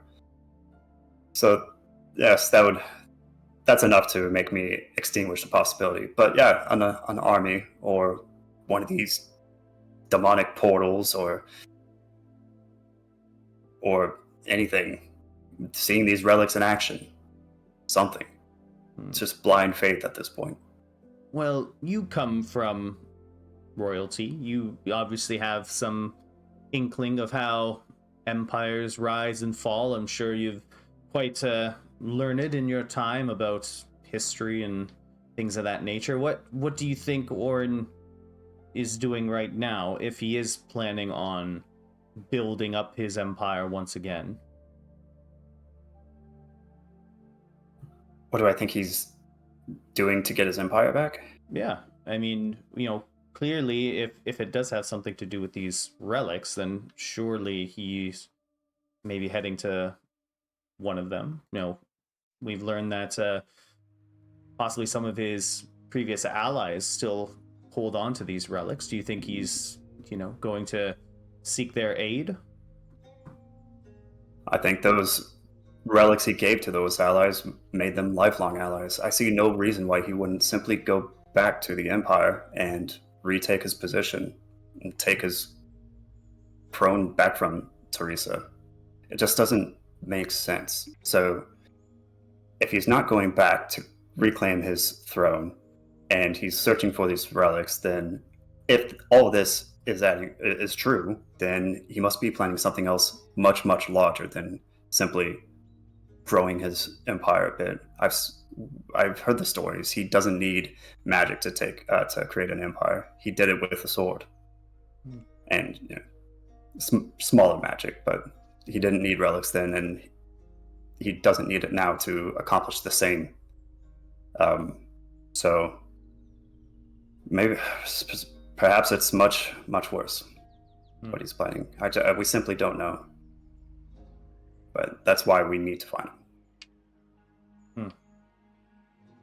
Fair enough. And one more thing I wanted to ask you about. You were reading a little bit about the primordials and kind of gathering a little bit of notes for Zata. He came up to me last night, and he does seem to quite a bit bothered by the fact that Ere is so looked down upon in the middle continents. And I found it quite hard to kind of to soothe him in any way. Like it's hard for me to be able to comfort Zada in his beliefs, seeing how it's an uninvited god. And I respect the way that Zada lives, of course, but I do think it'll be quite hard for him to convince anyone else in the middle continent of any sort of benevolence that Ere might have.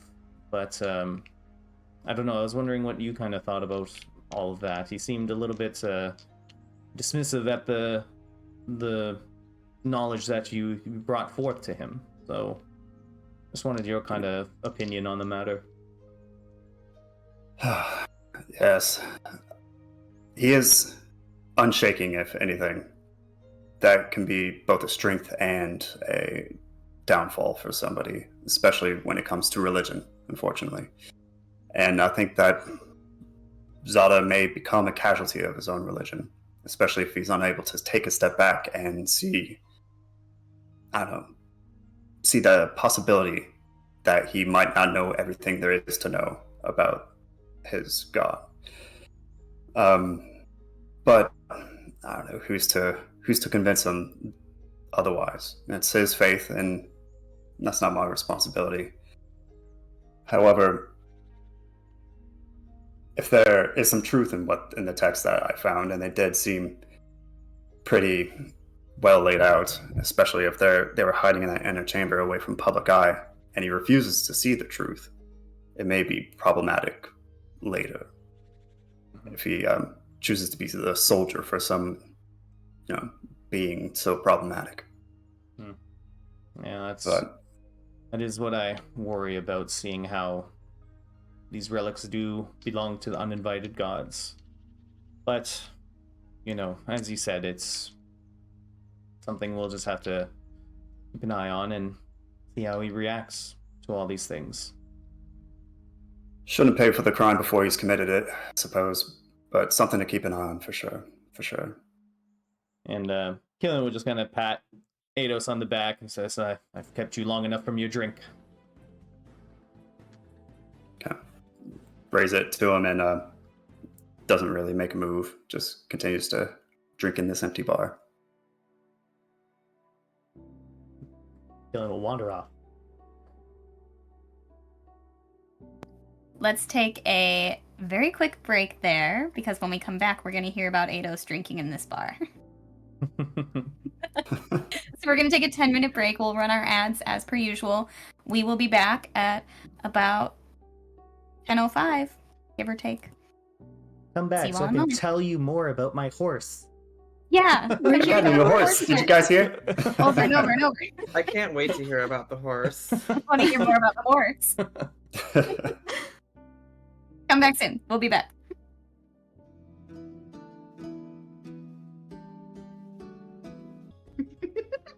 Welcome back, gang. Okay, we're just gonna jump right back into it because our player characters have more time than the players do to get through everything. So, we will come back to Killian. We left off with Eidos. You indicated for this sort of second round of downtime that Eidos wants to drink away his demons. I believe is the phrase That was we used. one of the options, yeah. But yeah, Okay. Go ahead. No, I was gonna say you're already at the bar. Would you like to stay at this bar? Would you like to travel about the city a bit? Go be somewhere private? Well, he's gonna get a little liquid courage at this bar, and then get the great idea that he should travel to another one, incognito, with his new power. But yeah, I think that Eidos has spent so much time during these travels ignoring the fact that he's run away from home and the repercussions of doing so, and also his family, that maybe that spout of meditation when he's kind of going into his past kind of put it back into his head. Now he's kind of thinking about it a little too hard, and he's also already got problems. So yeah, he's just kind of drinking, thinking about his father and his brother who passed, and just wondering what they're doing over there, or if they even notice he's gone. Okay, as you bar hop and you, I think it sounds like he's a sad drunk tonight. Very maudlin, yeah. Yeah, go ahead and roll a Constitution, and then separately roll Persuasion. Constitution is a 22. Okay. This ain't his first rodeo. Ooh. And Persuasion is a 25. Okay, 2 incredible rolls. Ooh.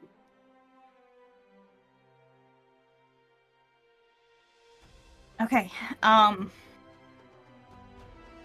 you drink, you perseverate a bit. You drink some more, you drink some more, you drink some more. Bar after bar. And it doesn't get you nothing, especially with those nice high rolls. You managed to, with that Constitution roll, you managed to drink a lot tonight. And with the Persuasion roll, you find, companionable drinking buddies for the night. And after those incredible rolls, nothing is for nothing during this downtime. Once per long rest from now on, after a night of heavy drinking, before that long rest, Eidos may re-roll a failed ability check, claiming that drunk me planned for this. Okay, so wait. So after a night of long drinking, I get to re-roll? Okay. During the next day, you can re-roll a failed ability check. Nice. More incentive to drink. And that's it, unless you feel like role-playing through any part of your night of drinking, or telling me anything that might have happened. No, unless I find somebody more than just a single serving bar friend. I think he's just gonna try to hoot and holler, have a good time, and chase those bad memories from his mind. Okay. Is that Fight Club? So what? I said, is a single serving friend from Fight Club? That's probably where I got it, yeah. Good catch. Okay, Serafina. I'm gonna do something weird with yours because Okay, perfect. Your second and third are kind of gonna go hand in hand a little bit. So we're gonna kind of combine those two. You wanted to read the books you got from the library, correct? For your second choice? Yeah. Yeah, if Yeah. she's not too distracted by her new hair. Right. And I mean, you're constantly twirling Mhm. and checking your reflection on the bar. Hey. And you're also going to just kind of reflect on the notes that you took from other books at the library about like warlock patrons and kind of seeing if you can tie in anything about what you know with your own patron. Mhm. So yeah, we'll kind of do a twofer for you here. So I'm going to ask you to roll a investigation or arcana. Arcana. Mm-hmm. 7? I'm too Okay. distracted by my hair. Let's do that. Okay, so we'll start with the easy part, the just plumb reading the 3 books that you got. The first one was The Patron's Will. This one, you're reading it. It kind of explores like the mysterious bond between a warlock and their patron, and how different that those can look. It talks about the psychological and the magical effects of channeling a patron's power, and especially like the demand it kind of takes on the body over time. And it talks about how like a warlock can sort of interpret their dreams. They can interpret omens and commands set by their benefactor for their own benefit. So it kind of, this one sort of sees the relationship between patron and patronage. Whatever you are. I don't know what the word for that is. It kind of sees it as a more like almost equal relationship. Like you're both giving something to get something. The Chains of Favor, which is the second book. It is written by a repentant former warlock. And it actually kind of warns against the seductive allure of pacts. It provides some insight into recognizing manipulative patrons, and it gives you some methods for severing those ties with them without losing one's life or one's soul. It does perseverate on like, maybe there's a way to do it without losing the power they granted you either, but it doesn't seem like this author ever came up with an answer to that. And then the third book, this is actually one that you found, but it was like chained to the shelf. So you were only able to stand there and read it. And this is the one that was like interrupted when the second day when Mira came around the corner. But this is the one where in the back of the binding, you did find and pocket a piece of paper kind of hidden loosely in the binding. So you pulled that piece of paper out. This is the black one? Yes. Correct. You pull it out and you start studying it. And you see the same sort of like draconic text. It like shines for a moment and then fades to black, and then shines a different set of draconic symbols and then fades to black. And luckily, Seraphina, you speak draconic. Your Arcana roll was a what? Like a 7? Yeah. Okay. Okay. So you are really only able to, as it's like flashing between these different passages on this one sheet of paper, you're only really able to decipher that they look to be like spells, each of them. Some of them have like some like notated, like handwritten notes off to the side, but they're like very intricately and neatly written spells in Draconic. Unfortunately, with that low roll, it will take you some more time to like decipher their nature or even like read individual spells and see what you're working with here. But you do still have... Go ahead. Go ahead. I still have... No, go ahead. You still have the page. Okay, awesome. I kind of imagine that Seraphina does know Draconic, but maybe she doesn't know that she knows Draconic. It just starts coming together somehow, but it hasn't clicked yet, and she's just cross-eyed looking at this. Yeah, definitely. Like holding it really close and then really far away. Yeah, doing like the magic eye. Yes, exactly.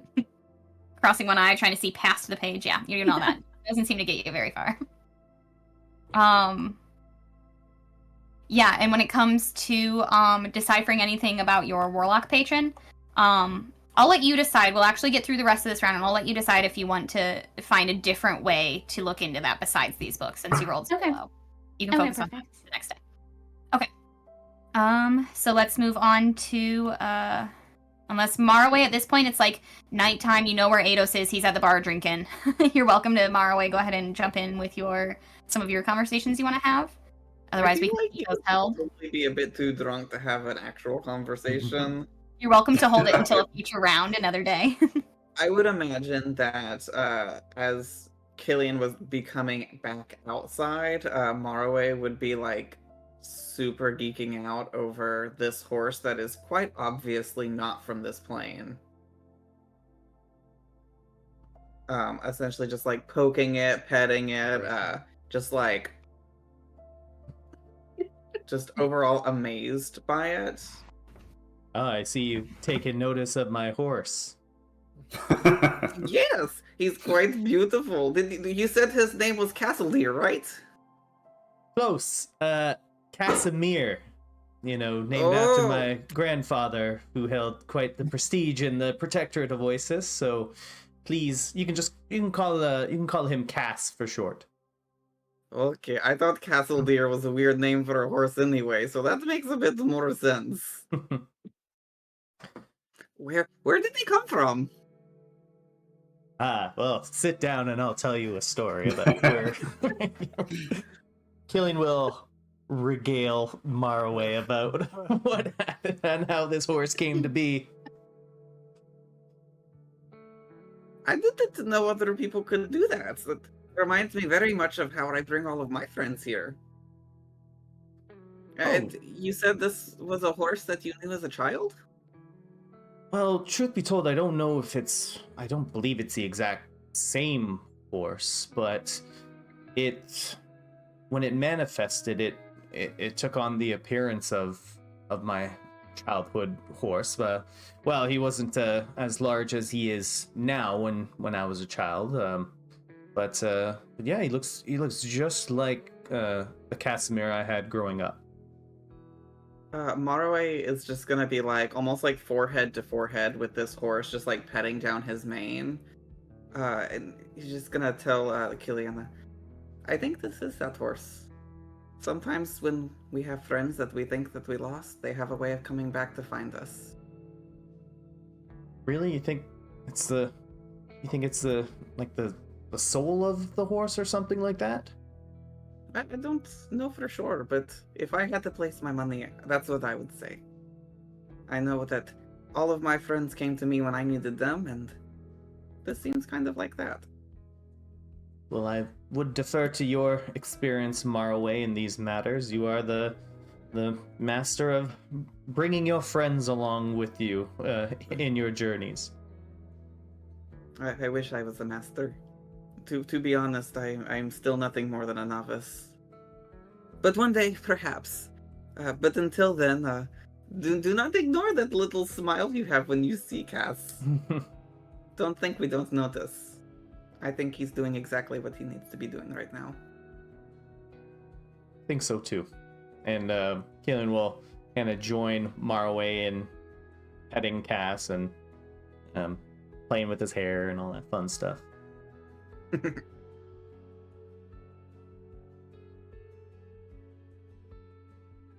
Marway, will you eventually move on to anybody else, or do you want to save it for another minute? I think we're gonna save it for a minute. Okay, bad. Let's then jump to Zada. You told me for this round you wanted to look into more about the uninvited ones or religion. What can you tell me about that? Just because Zada has wanted to find more information, what he thinks is non-biased information about the uninvited ones, try to get his own information, do his own research, try to figure out what's going on, just try to think what he could find to find a very pure interpretation, an unbiased opinion about the unwelcome ones. That's what he's mostly trying to find. I'm sure he knows a lot about Ere, but not so much about the other uninvited ones. I'm sure he has some basic knowledge, like of every other god. But yeah, he's gonna just try to try to think on how he could try to get some more information the best way he knows how. Okay. I like to think that Zada, thinks best when he's moving, when he's walking around. So he kind of like sets off into the city, and he's kind of hoping to like untangle some of that sort of contrary information that your friends found about Ere, about primordials. And as you walk, you kind of like chide yourself a bit I think, as you kind of ponder and wander, specifically for getting distracted by the High Archivist and her key and missing your opportunity to get into the hall with your friends. But then I think in a moment, it kind of occurs to Zada that his dinner with Perlamere, the High Archivist, might not have needed to be fruitless. And I think in a stroke of inspiration, you kind of like take off, you turn around and take off quickly toward the Athenaeum, trying to get there before closing. You get there, you beeline like right past the rude woman at the front desk, and you charge up to Pelamir's office. Just kind of like burst in unceremoniously. And she's like startled by your sudden arrival, and she eventually like, she settles when she sees it's you and replaces her glasses and kind of like straightens her hair a bit. As she kind of remembers your unusual cultural customs.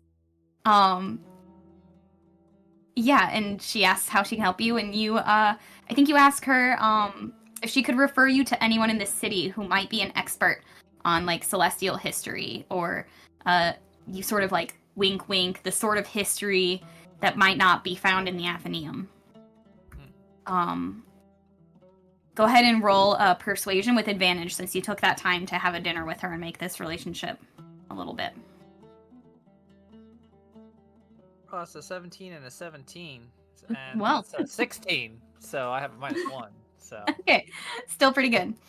At third round of things, that's more than the DC. She sort of like brightens, her eyes brighten a bit at the notion that you're asking her, trying to get like forbidden knowledge in a way. And she kind of leans in and she says like, sit, close the door. You close the door, and she says, have you heard of Ior's prophet? have I heard of Ior's prophet? I highly doubt you would have. But she explains that this prophet, currently his name is Philvendor Thelhorn, lives in Ior's bell tower, adjacent to the Tri-Minaret Castle here in Ozuled. It's sort of this like ceremonial and god-ordained position as the prophet. He's basically the most trusted diviner on the planet Dion, and is almost like Ior's avatar in the mortal realm.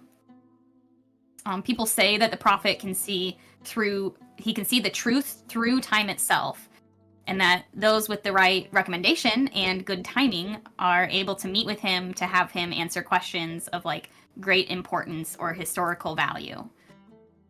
The prophet's days are mostly spent working with archivists from the Athenaeum, such as herself, to record accurate histories, to provide like guidance to the triumvirate themselves. It's a very high honored position, obviously. An archivist, Perlamere, who you know to be like quite practical and shrewd, seems like almost giddy at this point when she says that Ior's timing is indeed always right, and her standing monthly meeting with the prophet is tonight for dinner. She has kind of taken a liking to your inquisitive mind and your queer Western turn of phrase. And with that role, she will offer you sort of a token of professional kinship by offering you the chance to take her standing meeting with the prophet tonight. You're too kind. Yeah, I would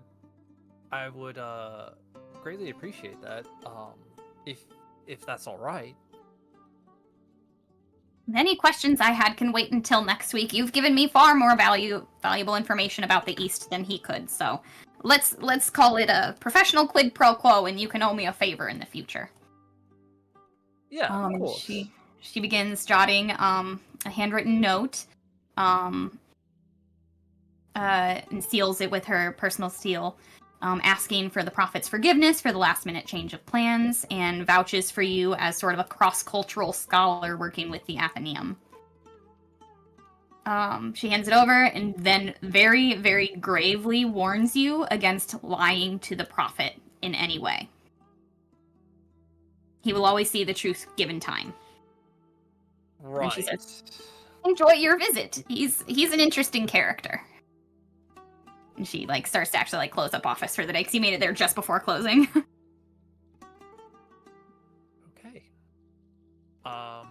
given the directions that I have, I will take off to the tower.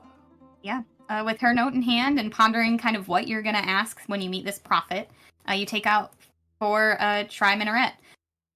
You have no trouble following like the city signage there, and only slightly more trouble finding the actual bell tower that he's supposed to live in within the castle wall.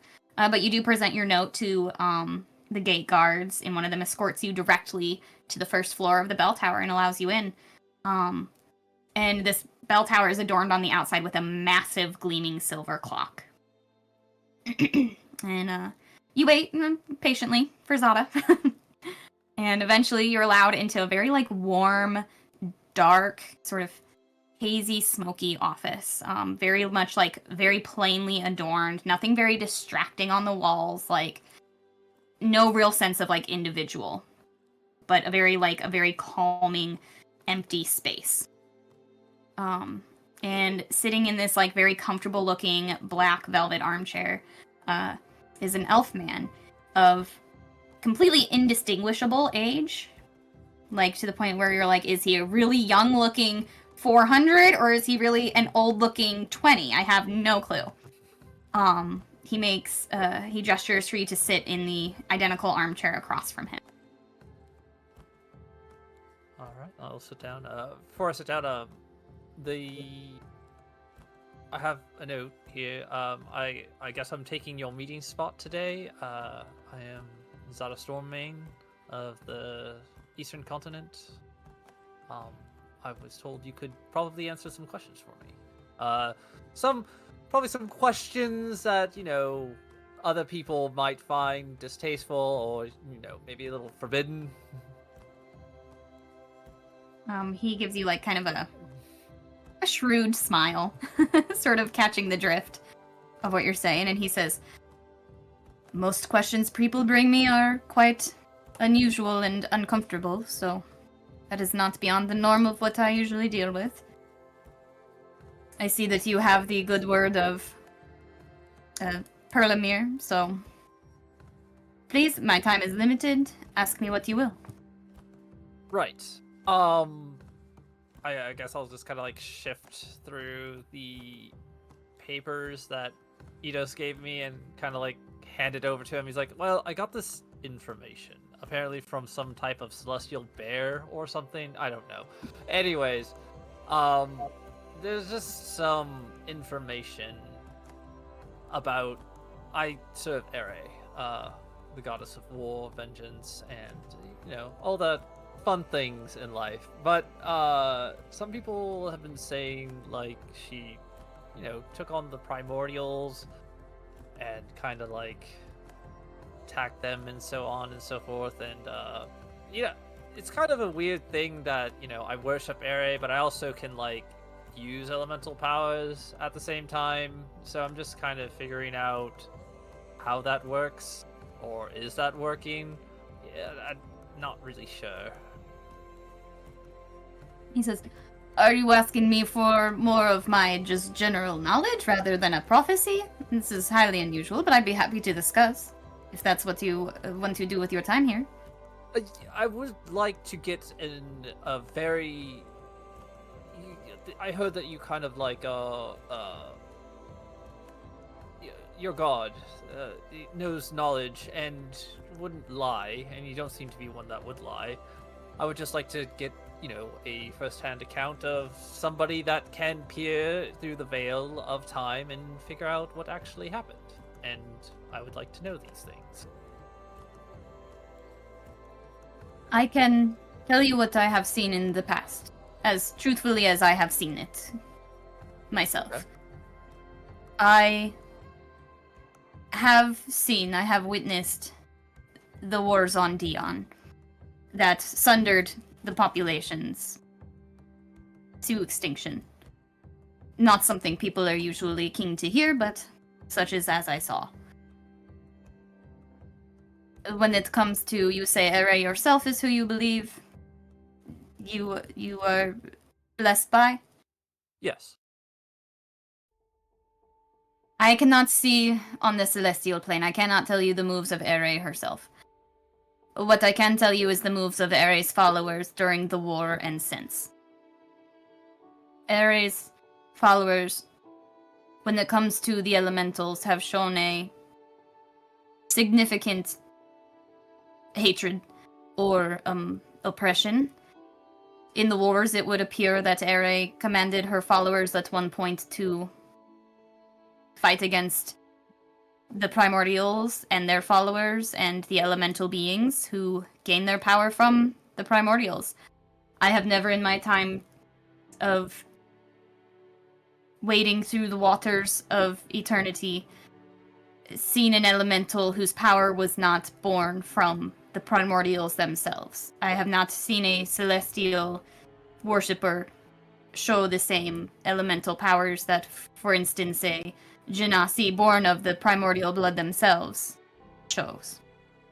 I cannot say it has never happened, I just have never seen it.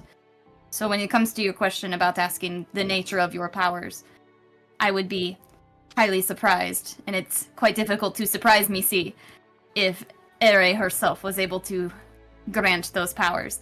Though the people who follow Ere would tell you otherwise, that it all comes from Ere, that any significant destructive force is the spirit of Ere herself.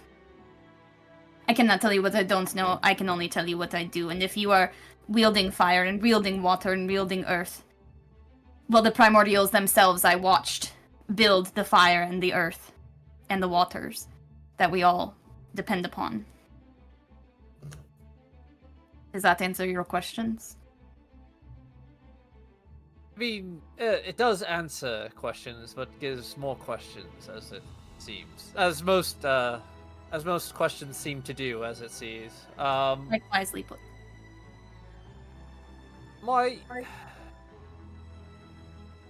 It's complicated now, I suppose. Being able to wield the divine powers and apparently primordial elemental power. I'm not sure where I fit in things. I don't know if that's something you could answer or anything like that. But You will find yourself in many ways not fitting, Leonin. that seems to be the case in many times before. Thank you. But I heard you could also kind of divine the future, kind of like a prophecy sort of thing.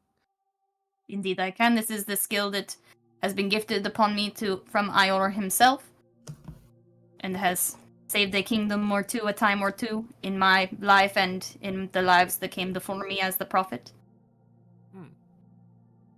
Mine is probably not going to insanely use your power, or it's kind of selfish, but I just want to know if I can see my family and my friends again.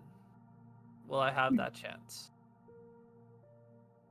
Well, granting you the same offering I grant to Perlamir, you may ask me one question related to a specific event of the past, or you may ask me for the most likely potential outcome for a decision you must make in the future.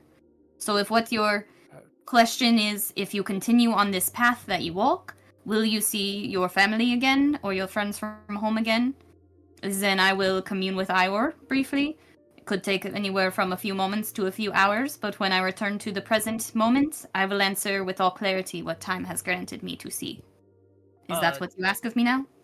Yes, I would ask of you that. And one last thing, as you have pondered past the time itself and such, did I don't know how much you know about Orin.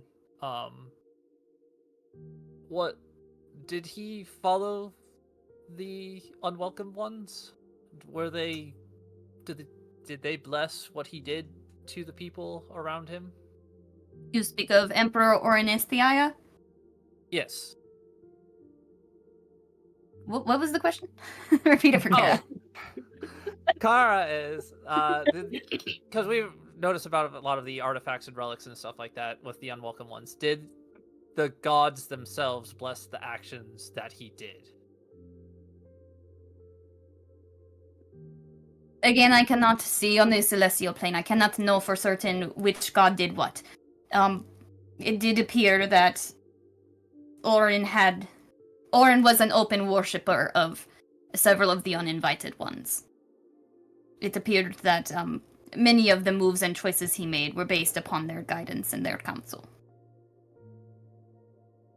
What I have seen of his lifetime says much about how he revered the uninvited gods.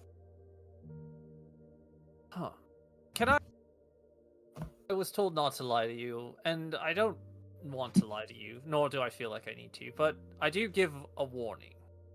We happen upon a the temple of one of the uninvited ones. Apparently we kind of let him out, that the emperor kind of a thing. And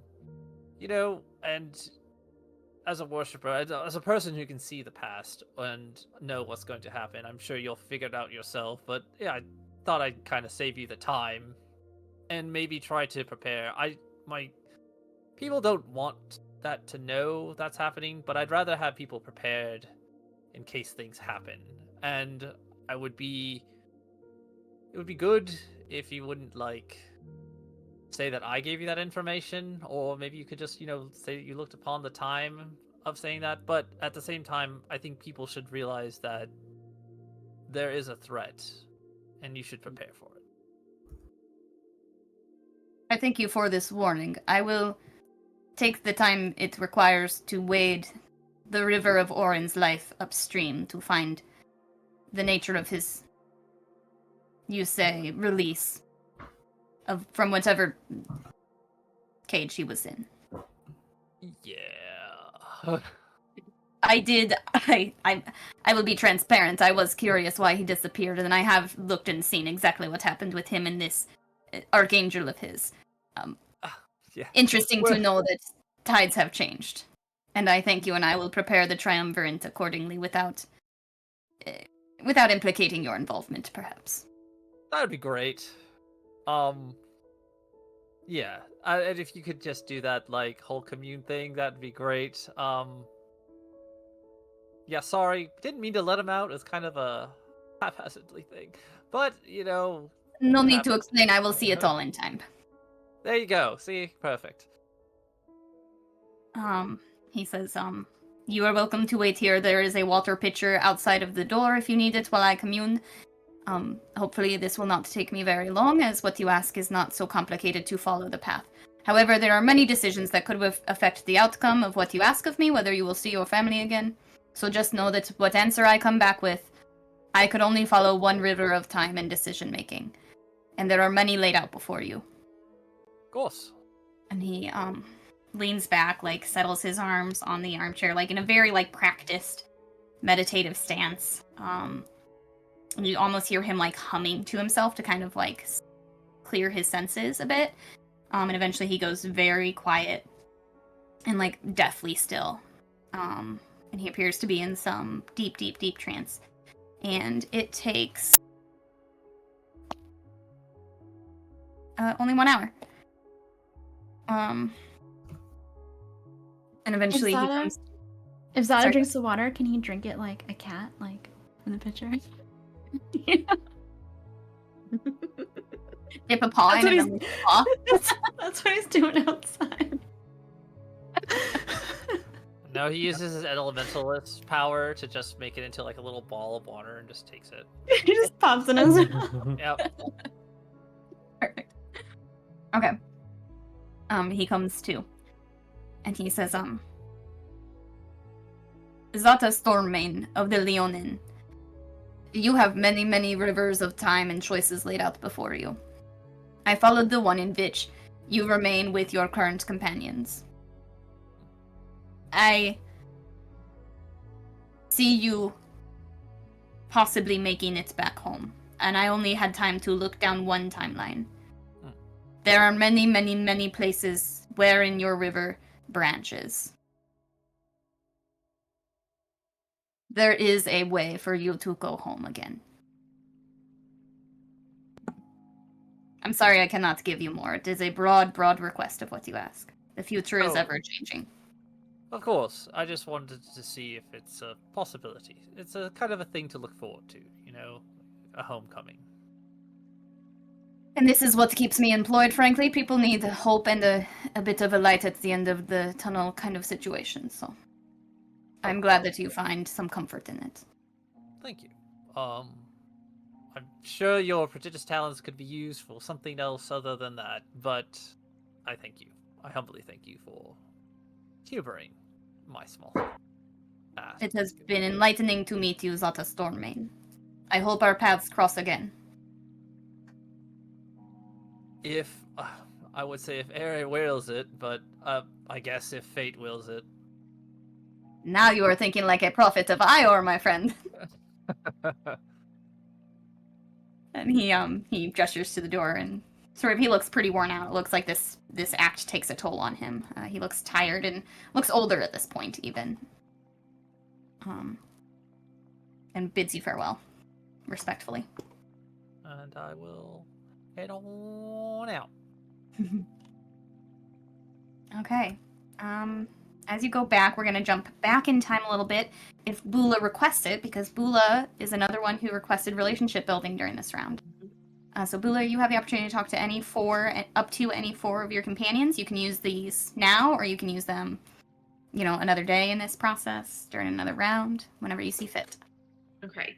So throughout kind of the day and getting towards like dinner time and stuff, Bula's going to get really into, this is kind of time off for them. She realizes that she's not really on duty as far as a protector other than just her normal keeping an eye on Maraway kind of thing. So she's going to get a little bit into her mead and, probably some whiskeys and stuff like that. So she's been drinking a fair amount. And then she realizes that she hasn't seen Maraway for a minute, and she looks out and sees him talking to Killian, and they're petting the horse or whatever. And so as that kind of concludes and she somewhat stumbles out, and just a lot louder than is really necessary, she comes up and she kind of slaps Killian on the back and she's, look at that old chisel smear you got there. That's a beautiful specimen of a horse. It's Casimir, but he is quite beautiful. Yes, you're right. Yeah. That's what I said. And hey, I tell you what, I had an uncle. My Uncle Grants, he had a mule, and that mule's name was Pixie, and it was the best mule. It's such a good mule, in fact, that when he had a daughter, he named his daughter after that mule, because he said that if she was half as good a girl as that mule was a mule, she was going to be a good girl. But between me and you, the only thing that she had in similar with that mule was that she was stubborn and she was kind of an ass. And she just laughs ridiculously boisterously. And then she kind of looks around. Hey, can I ask you a question? Yeah, of course, Bula. What's on your mind? What? It might be a little forward. Okay, I'm listening. Is Marley there right now? I feel like she would definitely, for this part, would have kind of waited for you to wander off. Okay, excellent. Just wanted to be sure. Because she would have looked around before asking. And she definitely thinks that she's whispering. But lots of whiskey. So she says, okay, so you know that thing you do when with your whip and the stuff and the glowing? Okay, You yeah, know? yeah. I wasn't sure what you were going for at first, but now I know exactly what you mean. Yes. Yeah. So, you know that thing you do, and your eye gets all sparkly and stuffs. Mm-hmm. Where does that come from? Like, how do you do that? Well, what I've come to realize is that all of this sparkly stuff that I do, as you so eloquently put it, is a blessing from Oasis and his divine power flowing through me to either deal with my enemies or protect my friends. So that's where this power comes from. At least that's what I would like to believe. Well, that was about as useless as tits on a boar hog. I don't know anything about Oasis. Well, why bring this up, Bula? Are you kind of curious about your own blossoming powers that you have? Blossoming, blinding, whatever you want to call them. I guess I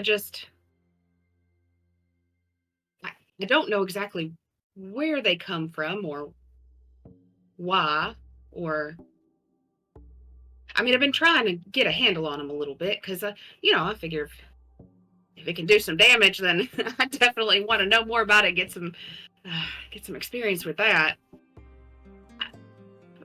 But I don't know why, or from where, or for what purpose, I suppose. Well, I mean, and pardon me if this is a little bit intrusive, Bula, but you do talk about your family quite a bit. Did any of them have any of this kind of, I don't know, these gifts that you seem to have? Any family stories about, bright lights emerging from people and little, what were those things that exploded? Those like furry things that just blew up? Any family stories about that? The only family stories we have about that would be outsiders trying to come in, and we don't talk about that very much. No, I suppose if I had the family stories and the experience, then why would I be asking you? Oh, well, fair enough. But, I mean, I've seen you in action. I've seen you really trying to get a handle on these abilities, and I feel like it can only be a benefit for you to master these new abilities that you're experiencing. Well, I guess I just wonder why me and where from. I don't know. Well, Bula, let me ask you, do you feel like these gifts that you are experiencing, do you feel them to be more of a blessing or a curse? Well, I guess it depends on the day. If you had to weigh it, one or the other. More blessing, more curse. I know you don't have the perfect handle on it just yet, but anything that has come about, I've seen you adapt to it very quickly and make it work towards your benefit, for the most part, at least. Obviously, these things are sometimes happening at random to you, but from what I've seen, you've been able to adapt to it quite well. Well, whether it's a blessing or a curse, I figure I have to figure out what to do with them. I mean, being this different is the reason why I'm out here anyways, so I might as well try to work it to my favor. And if you need someone to spar with, to master these abilities, feel free to reach out to me. I've definitely come across my fair share of magic users who are quite proficient in martial combat, as you are. And at that, she just laughs just raucously. She says, be careful what you ask for. Yeah, we're going to spar. Oh, man. I might take you up on that one day, but you can't get mad at me if I squish you, all right? And she just claps him real hard on the back and just kind of starts to amble on down the street, kind of looking for. She's realized that her mug is empty, and that is unacceptable. She needs to fill it. Okay. And I'll let you jump in with any of your other 3, unless you're going to go straight into another one real fast of your talking to your other party members. I think we'll save him for a second. Okay, sounds good. That's everybody for round 2, and I think that's a good point to say, like, it's nightfall on this day of rest, and you all head to your beds after having a very full and interesting day in some of your cases. Can I yeah, say Marley that? and Bula. Sorry, I go was ahead. going to say, Killian's going to stay outside with Casimir tonight. Cool. You can find him. You're welcome to find him like the stables for this like block of businesses, and get a stable, like get a stall for a couple coppers, and it's like nice and warm and dry. There's a couple stable hands like closing it up for the night, kind of putting horses away, still letting a few stragglers in, but it does like quiet down, and you are able to find like you're pretty good at surviving in all kinds of situations, and you're not going to be uncomfortable out with Cass. Marway and Bula, though, you guys head upstairs. How do you wind down for the night? Well, she has had lots of good food and lots of good beverages. So she's pretty much just gonna make sure that Marway is there and that he's getting tucked in. She gives him Sir Lavender and sprawls across the bed. Yeah, Motorway's just gonna get under the bed and cuddle up with the little blankets with Sir Lavender and go to sleep. Seraphina, Eidos, I'd like to think you eventually wander back and you find Seraphina and Zada both having a nightcap at the bar. And not long after you walk in, Kittenberry actually walks in with a fat stack of books, like holding it like with both arms. It's like above her face. You can't see her, but you see just a little furry paws holding these books. She like just kind of drops them on the floor when she finally gets inside and is like, I have spent all day at the library, my friends. What are you all doing? I need a drink. And she comes over and asks the bartender for a drink. How do you wind down for the night? Seraphina will respond, me too. I've had my nose stuck in a book all afternoon. I'm cross-eyed, I need a drink. So you read it and she like looks over. They're flowing easy tonight, I'll tell you that much. Eidos is going to pick up the top book of the pile and read the title. The title is it's called Bardic Inspiration.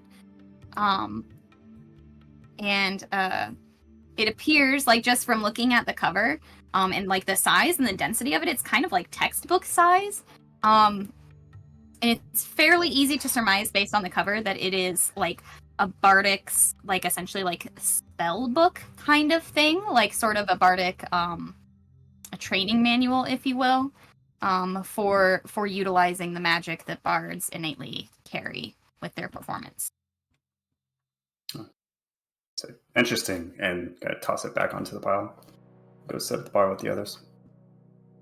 She says, I thought I would do a little bit of reading about, the different kinds of magic if I'm really considering going to Luminara. Perhaps it would behoove me to figure out exactly what I would be learning, maybe. So I just thought I'd start with what I know, which is the bards, obviously. Well, you'll make a very good student if you're reading textbooks before you actually go to class. Kind of makes going to class redundant.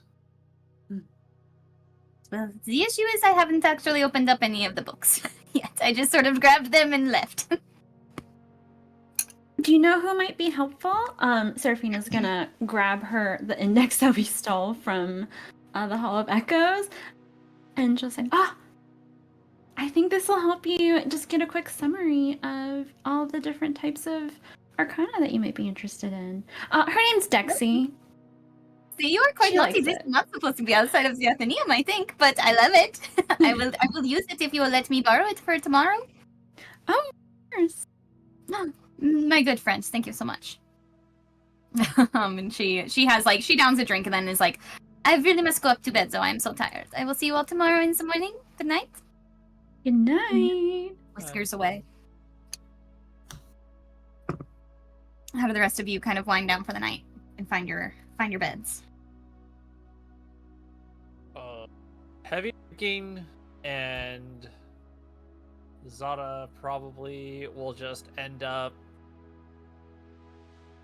somewhere comfortable where you can see probably the stars, and if it's too bright, then probably try to find somewhere you can see the stars and just kind of look up Okay. at them.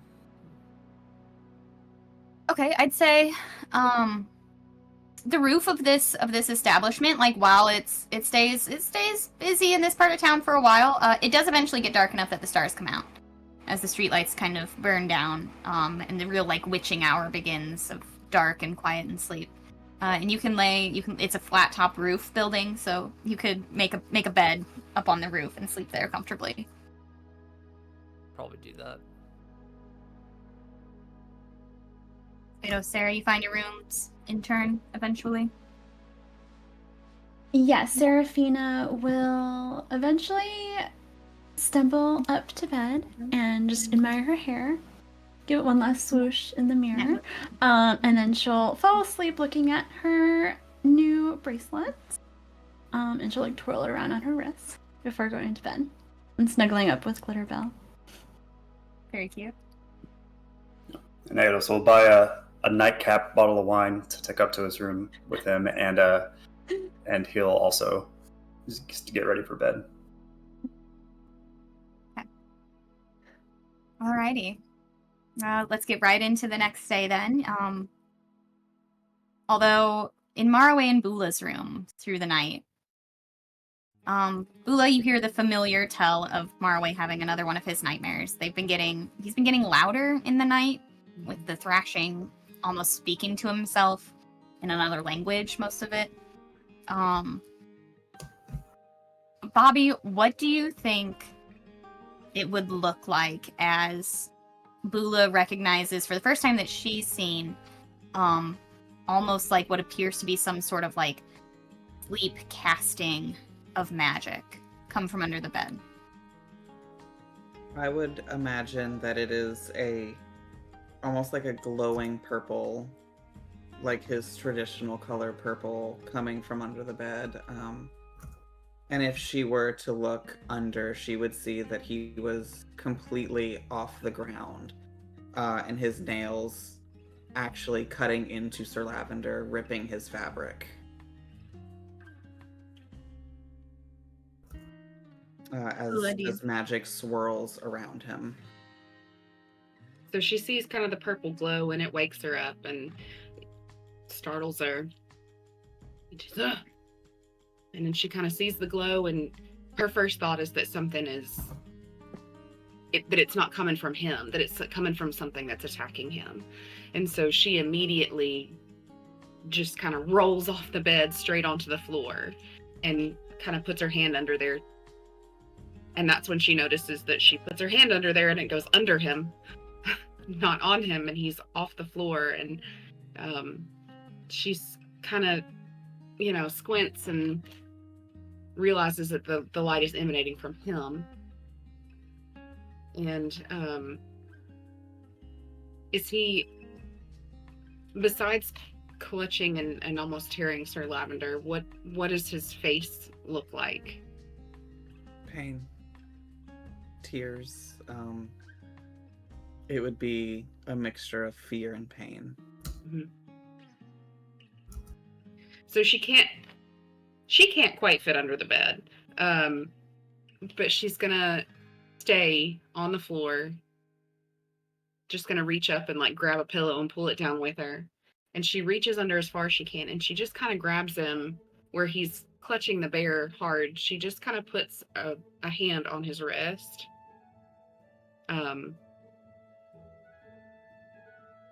just in a you're not alone. I can't necessarily reach your mind right now, but I am still here protecting you. Almost afraid to wake him up.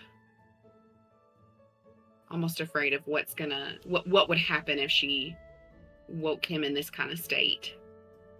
So she's just going to be there. So she's going to lay down and she's going to stay sleeping on the floor with her hand around his wrist. All right. Luckily, the sun always rises. You guys get through in your room a difficult night. In the rest of your rooms, maybe a little bit less of a little bit less of a peaceful night after the day you had before. Those of you outside are probably sleeping the most soundly. We get into another day of downtime, so let's talk about round 3. Let's start this one with Zada. While the group's all together coming down for breakfast, you chose to take some relationship building time with your party. In this round, you can interact with any combination of 3 or less than 3, up to 3 of the other player characters. Cool. Let's go with Seraphina first. Waiting for her. Yes, Something Seraphina. different about you. I'm not sure. I'm sure I don't know what you mean. I look exactly the same. I had a wonderful day shopping yesterday. Thank you for asking. How was your evening? Your day yesterday? It was good. Helped Eidos get in tune with his meditative side. Hit me around a little bit, and Marway, I helped him try to get his pets under control. Well, not under control. He already has them well under control. I just helped them get more organized. Helped him, basically I just was a punching bag. It was good. Wow, you're helping everyone. I guess. I mean, that's what you do, right? You help the people that are around you to get stronger. That's kind of what you do. You're only as strong as your weakest member. So you always want to help them out. I've never thought about it that way. Yeah. You don't want to have to worry about somebody else on the battlefield when that second could mean that you die. And if you have to worry about somebody else, it's something that you could be trying to focus on something that's coming your way. So always help others and get them stronger. And I'm, very proud that you and Eidos have gotten much stronger from the first time we've met. Oh, thank you. I think that's partly from you. I know you've taken time away to look after us and train for us. And I still have the piece of the snail from when we first met, and she'll point to her bracelet. Yeah, A single tear falls from her eyes, thinking about how cute they are. It's always good to remember where you stop, right? It shows your progress and how much you've made. And just because you take something out doesn't mean it doesn't need to be sad. It is an experience. They were going to hurt people, and you stopped them from doing that. And think of it this way. It made you stronger for it in the end. So it's not like their death was completely meaningless. It was for something. Something might have been you just getting a little bit stronger, or your first fight. And now that first fight has helped you lead on to fighting demons. Did you ever think you would be fighting demons? I had never even considered that possibility. It's so strange. And that first fight helped you lead up to actually be doing that. So it's not too bad. Just remember that they were your first step. Not necessarily a bad thing.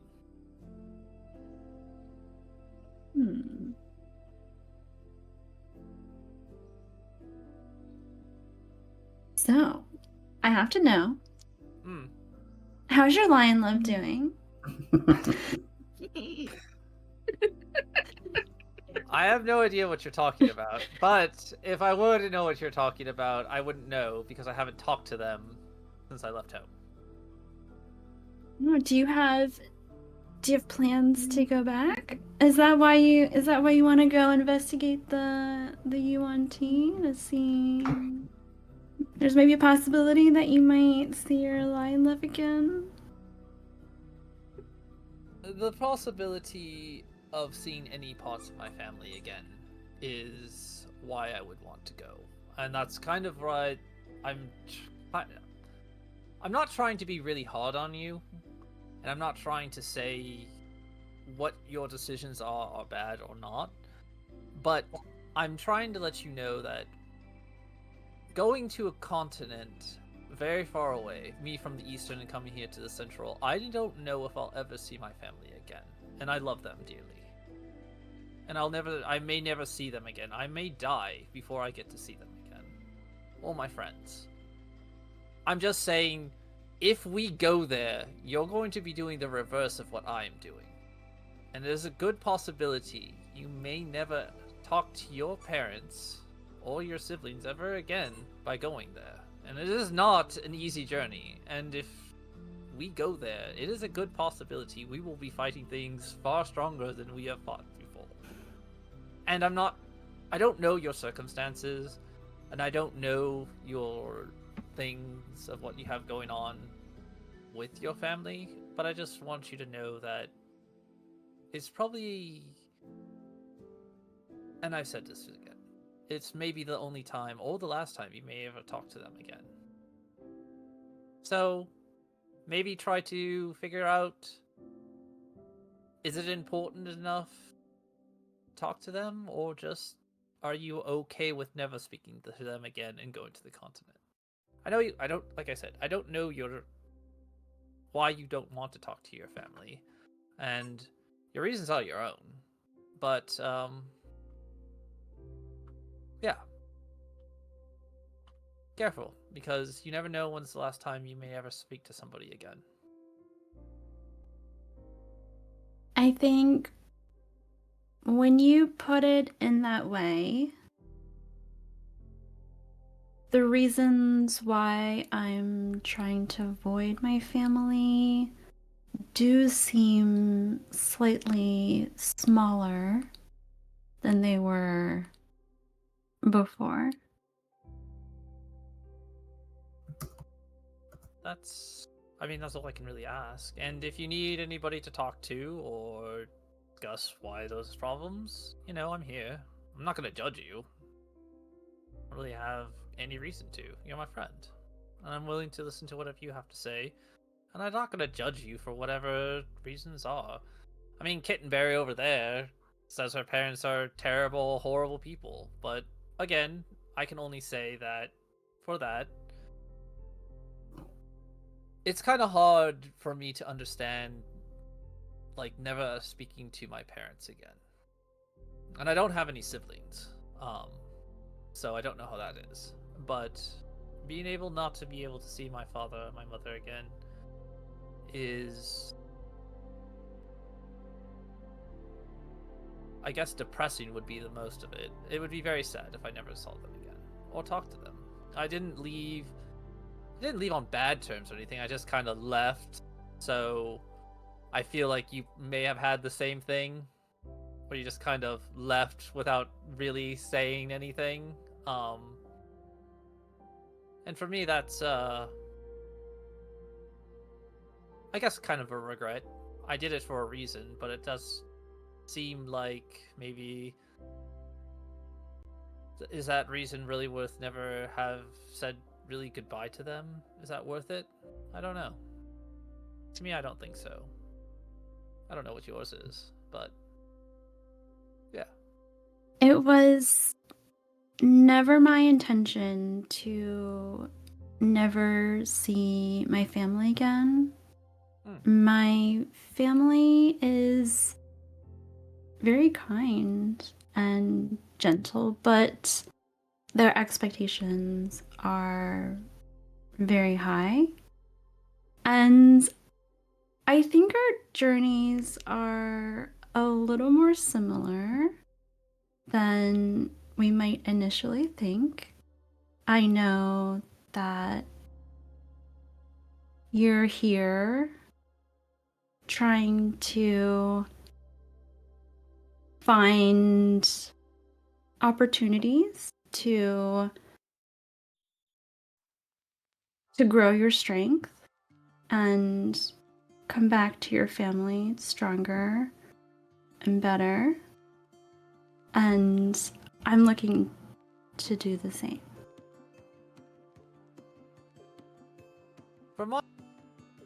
It's for my own personal gain.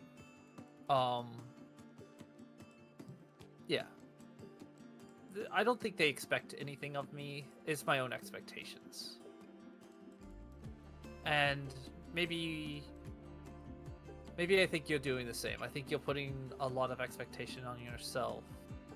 And maybe it's not so much your family, whether how your family perceives those expectations on you.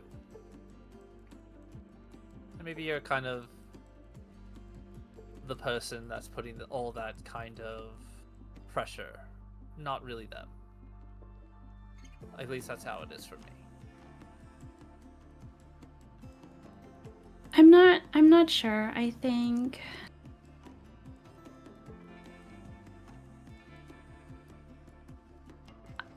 there are a lot of expectations for me and living up to my family name, but perhaps they're not as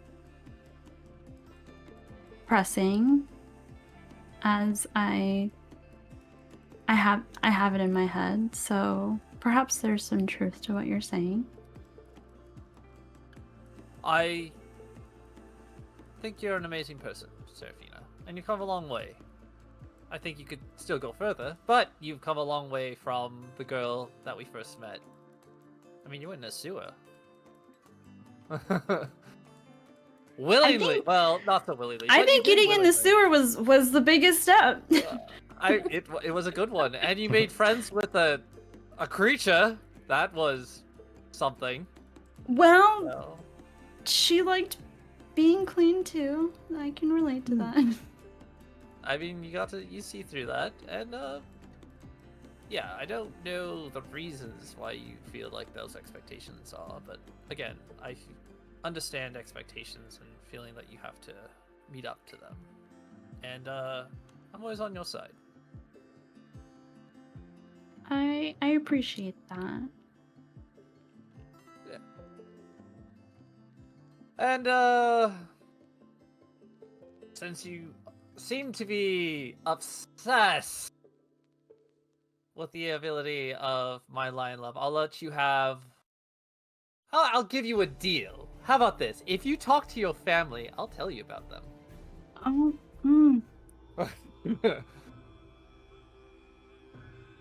damn.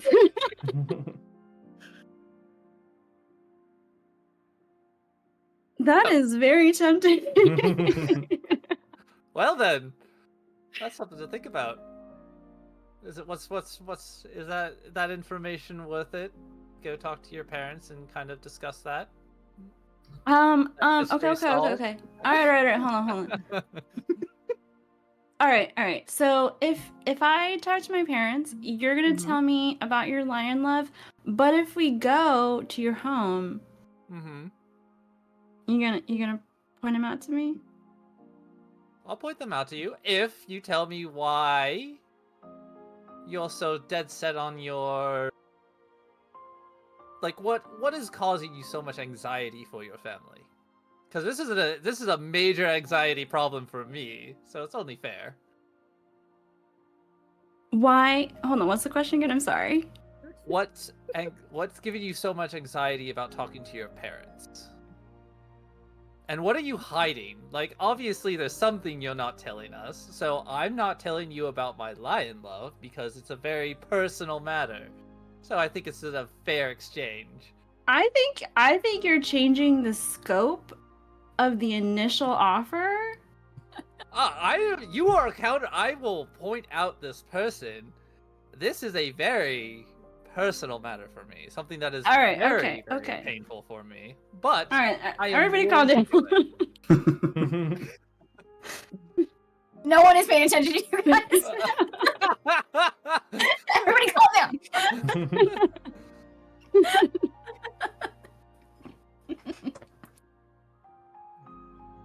Okay, we can just let's just take it one step at a time. If I talk to my parents, maybe you can just Yeah. tell me about your lion love, and then we once if we go to your place, we can chat again.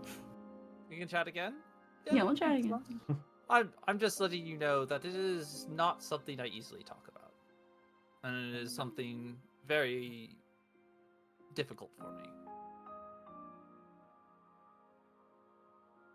So, be that as it may, it's up to you. If you want the information, you know how to get it.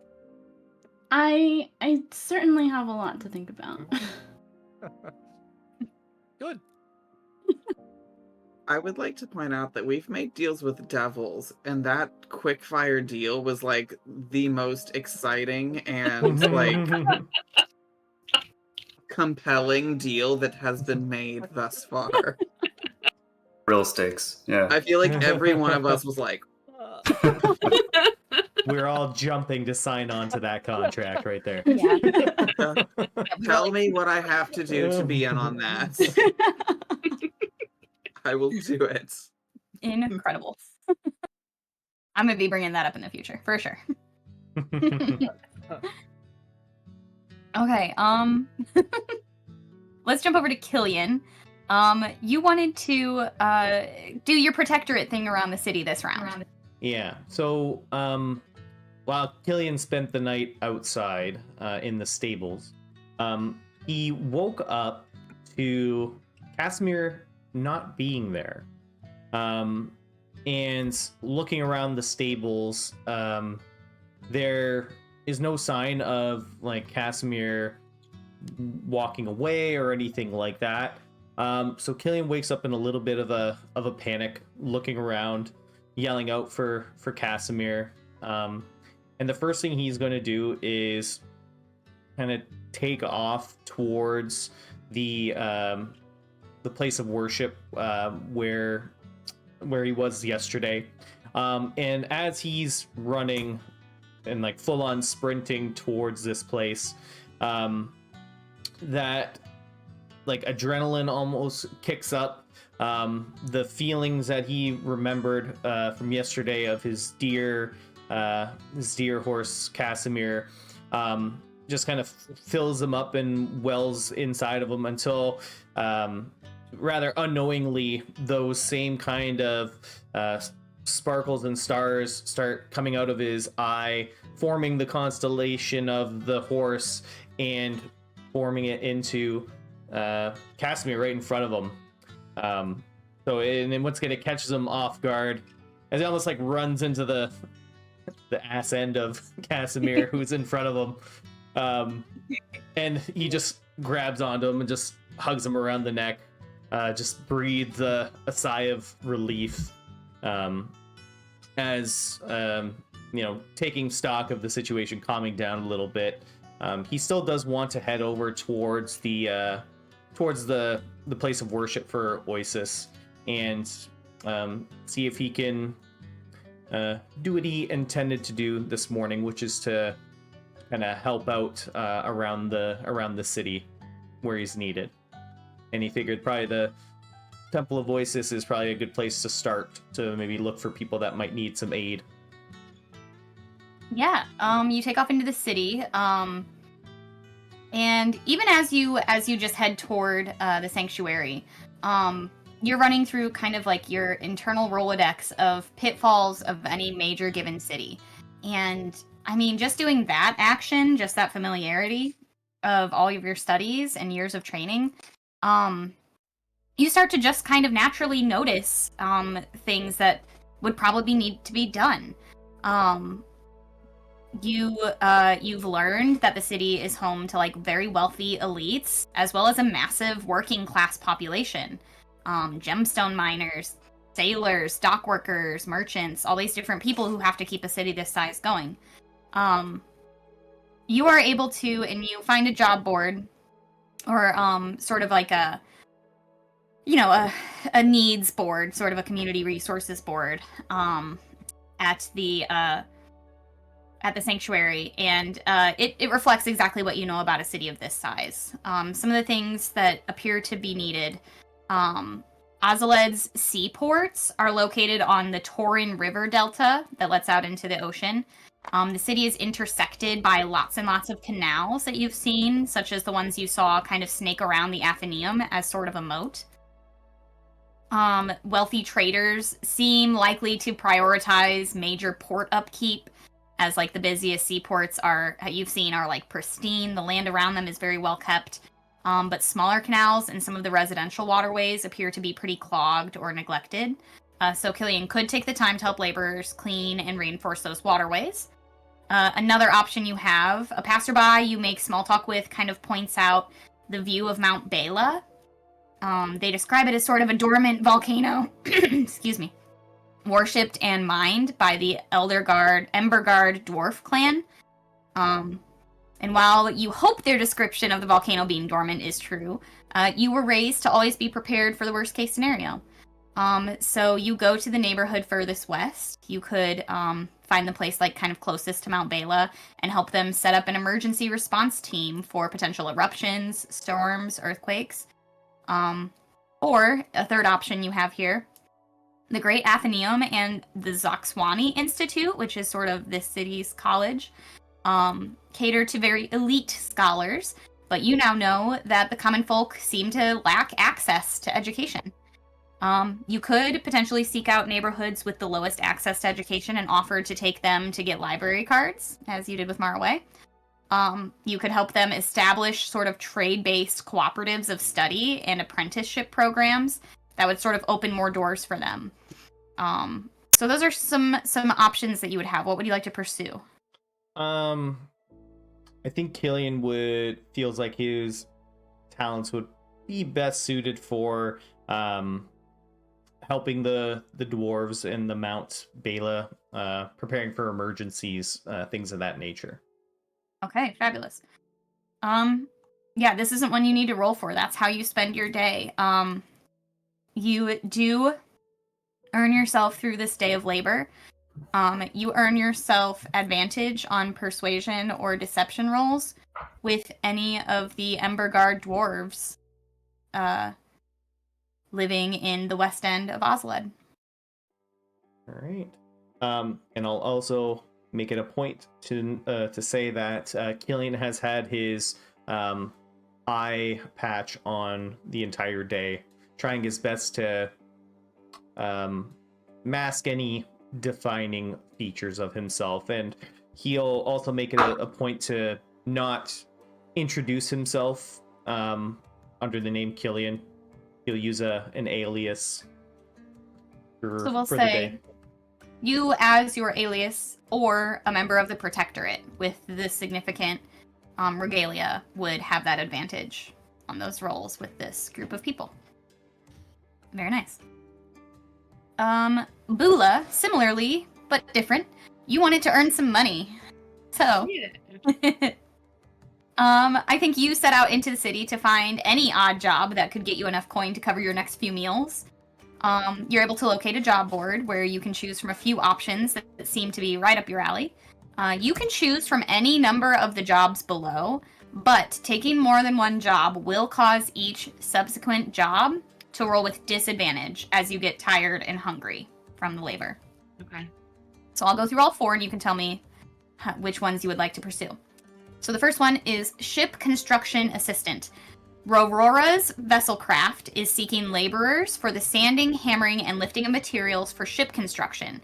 Report to shipwright Arathorn Railodark at Rorora's shipyard for pay information. Your second option.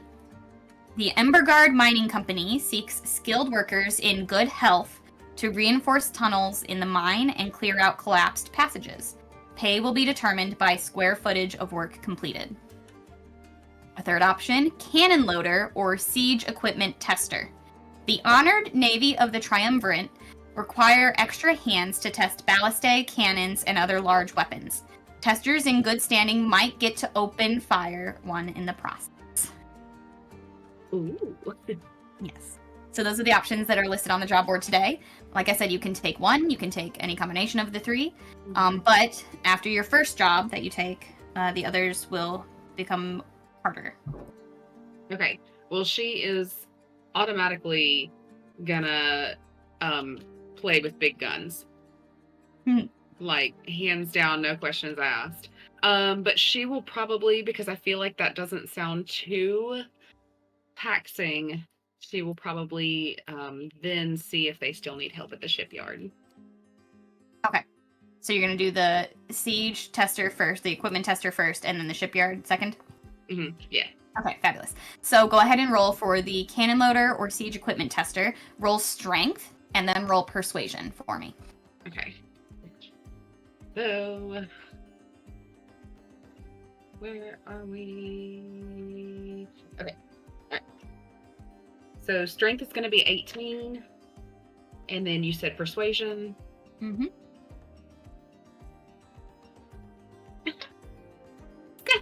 It's a 1.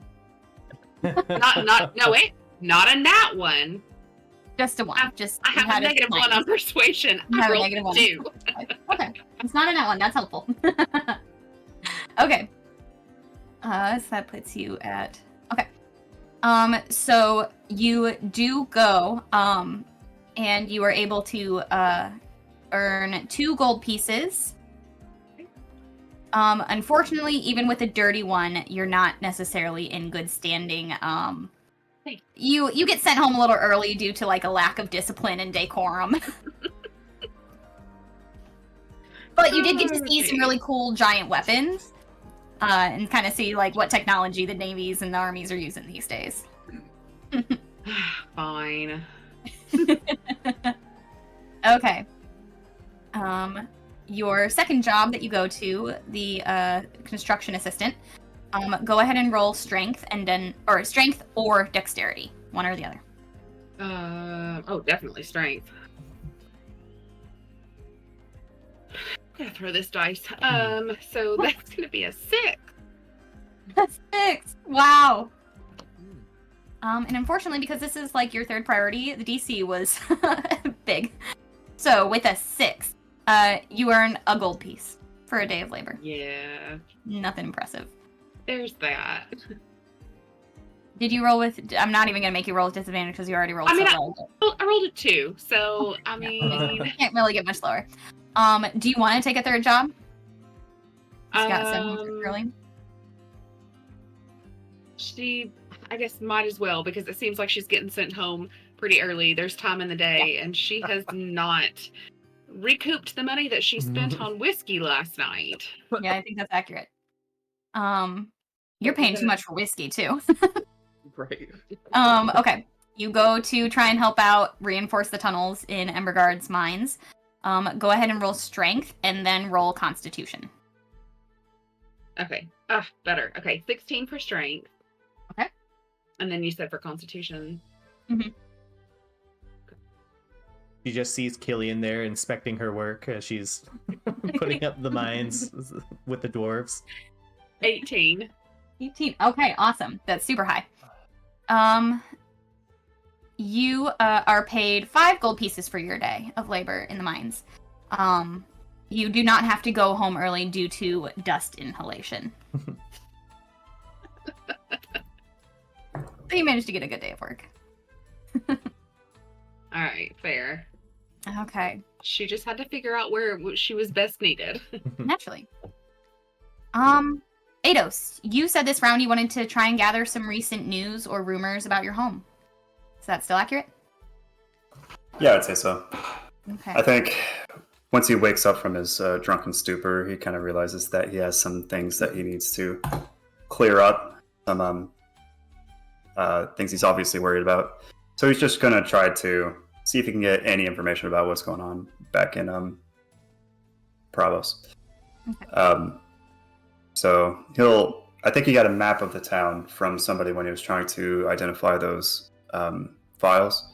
Mhm. So he's going to look for any sort of business or service that might have answers about that, an embassy or something.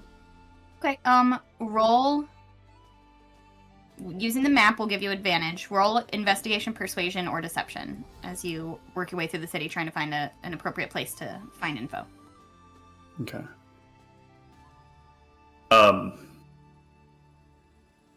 As he looks, he's going to also alter self with his new dragon spells. He's going to just do a little pirouette, and when he faces forward again, he doesn't need to do the pirouette. He just decided that it's part of the process. Yeah. He's just going to look like one of the random drunks he met last night. But as long as he doesn't look like Drow. Okay. Fuck. Feast or famine? No, you had advantage. Oh, yes. Okay. I rolled a 2, but that makes it a 9. Jesus Christ. All over those twos today. That's rough, Yeah. buddy. Yeah. He's hungover. Yeah.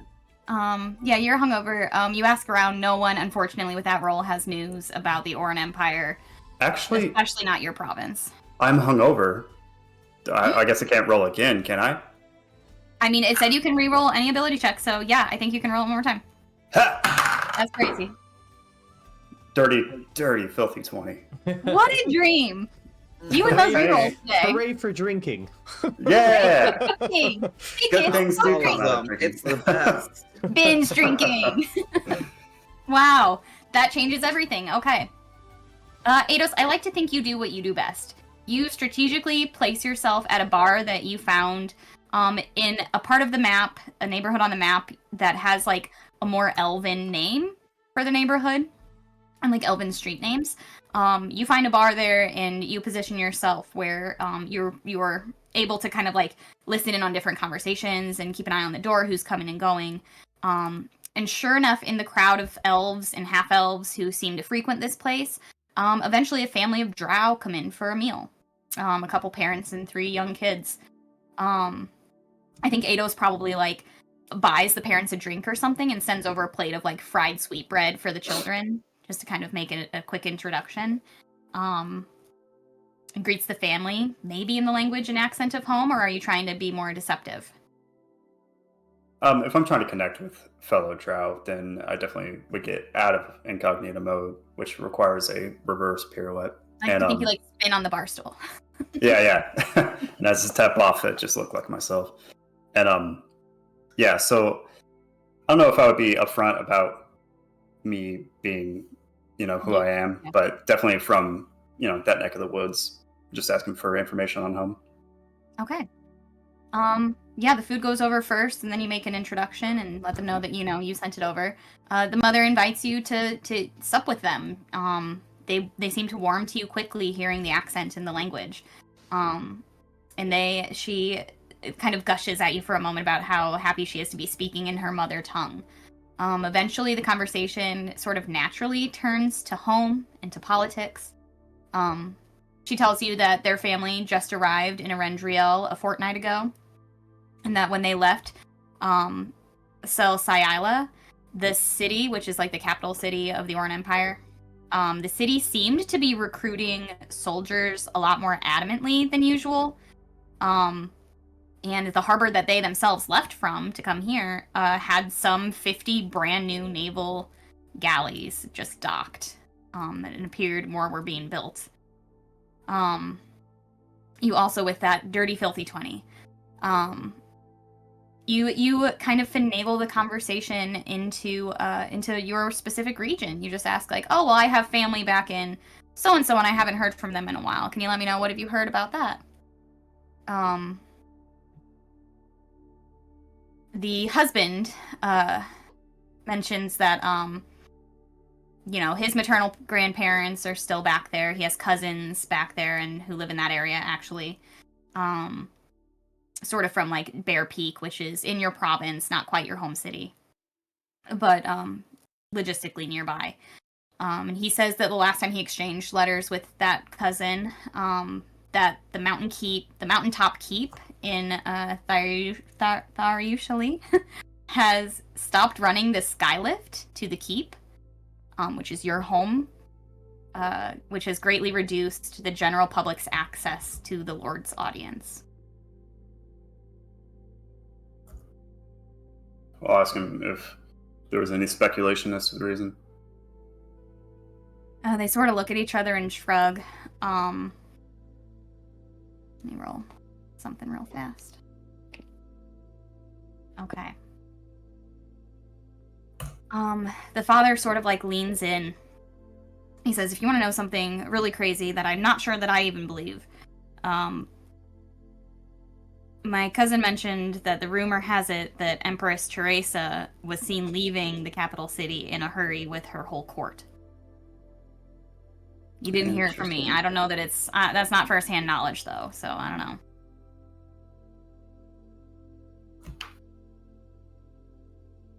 Well, thank you for your time.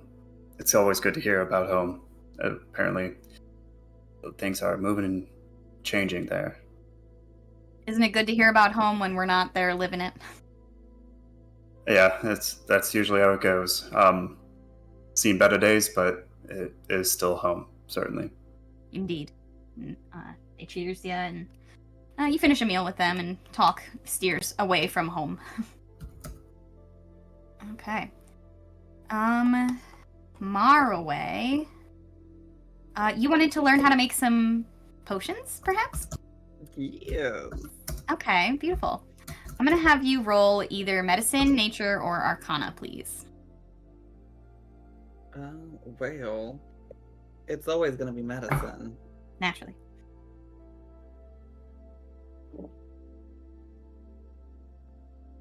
$19. Very nice. Okay. So DC I was... would say, I was gonna say, I would say as he wakes up, he's gonna cast Mending on Sir Lavender first off. Mhm.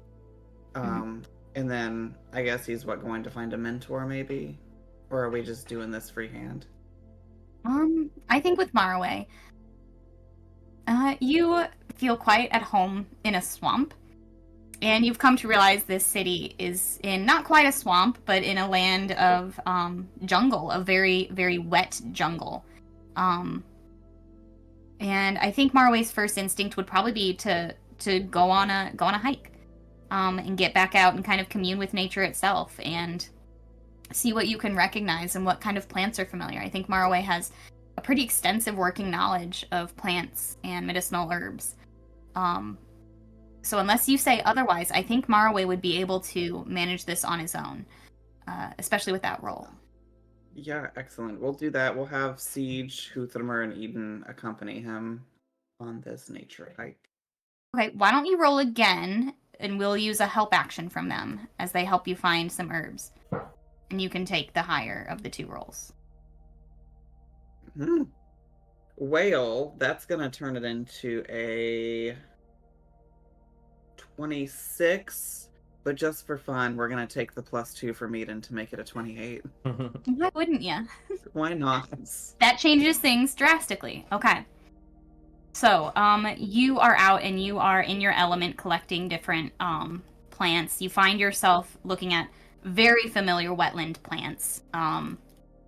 You are able to craft any of these three options. You may craft an oil of etherealness, a potion of heroism, a potion of diminution, a potion of invulnerability, or a potion of gaseous form. I'll put those in the chat so that you have your options. And you don't necessarily have to tell me which ones right now. You can craft any three of those. So 3 potions total. Three. Okay. So you can craft 3 of the same kind. You can craft 3 separate ones. You can craft 2 of one kind, 1 of another. But 3 total potions you can make of those options. And I will send them to you in chat. Is this something that I will learn how to make for future crafting? Yes. If you are able to acquire the ingredients, yes. You will have learned this. Alrighty. Okay. Since it wasn't that one, you're not accidentally crafting a poison. You are sure of it. Okay. I'm trying to see who I missed. Seraphina, are you my last one? I think so. Okay. Dun, dun, dun. Dun, dun, dun. So this one was where you wanted to see if you can tie together the information you learned from the library with your patron. Tell me how you're going to do that. Like, what are your thoughts on that? Do you want to save that for round 4 and you can think about it before the next session? Or do you have an idea?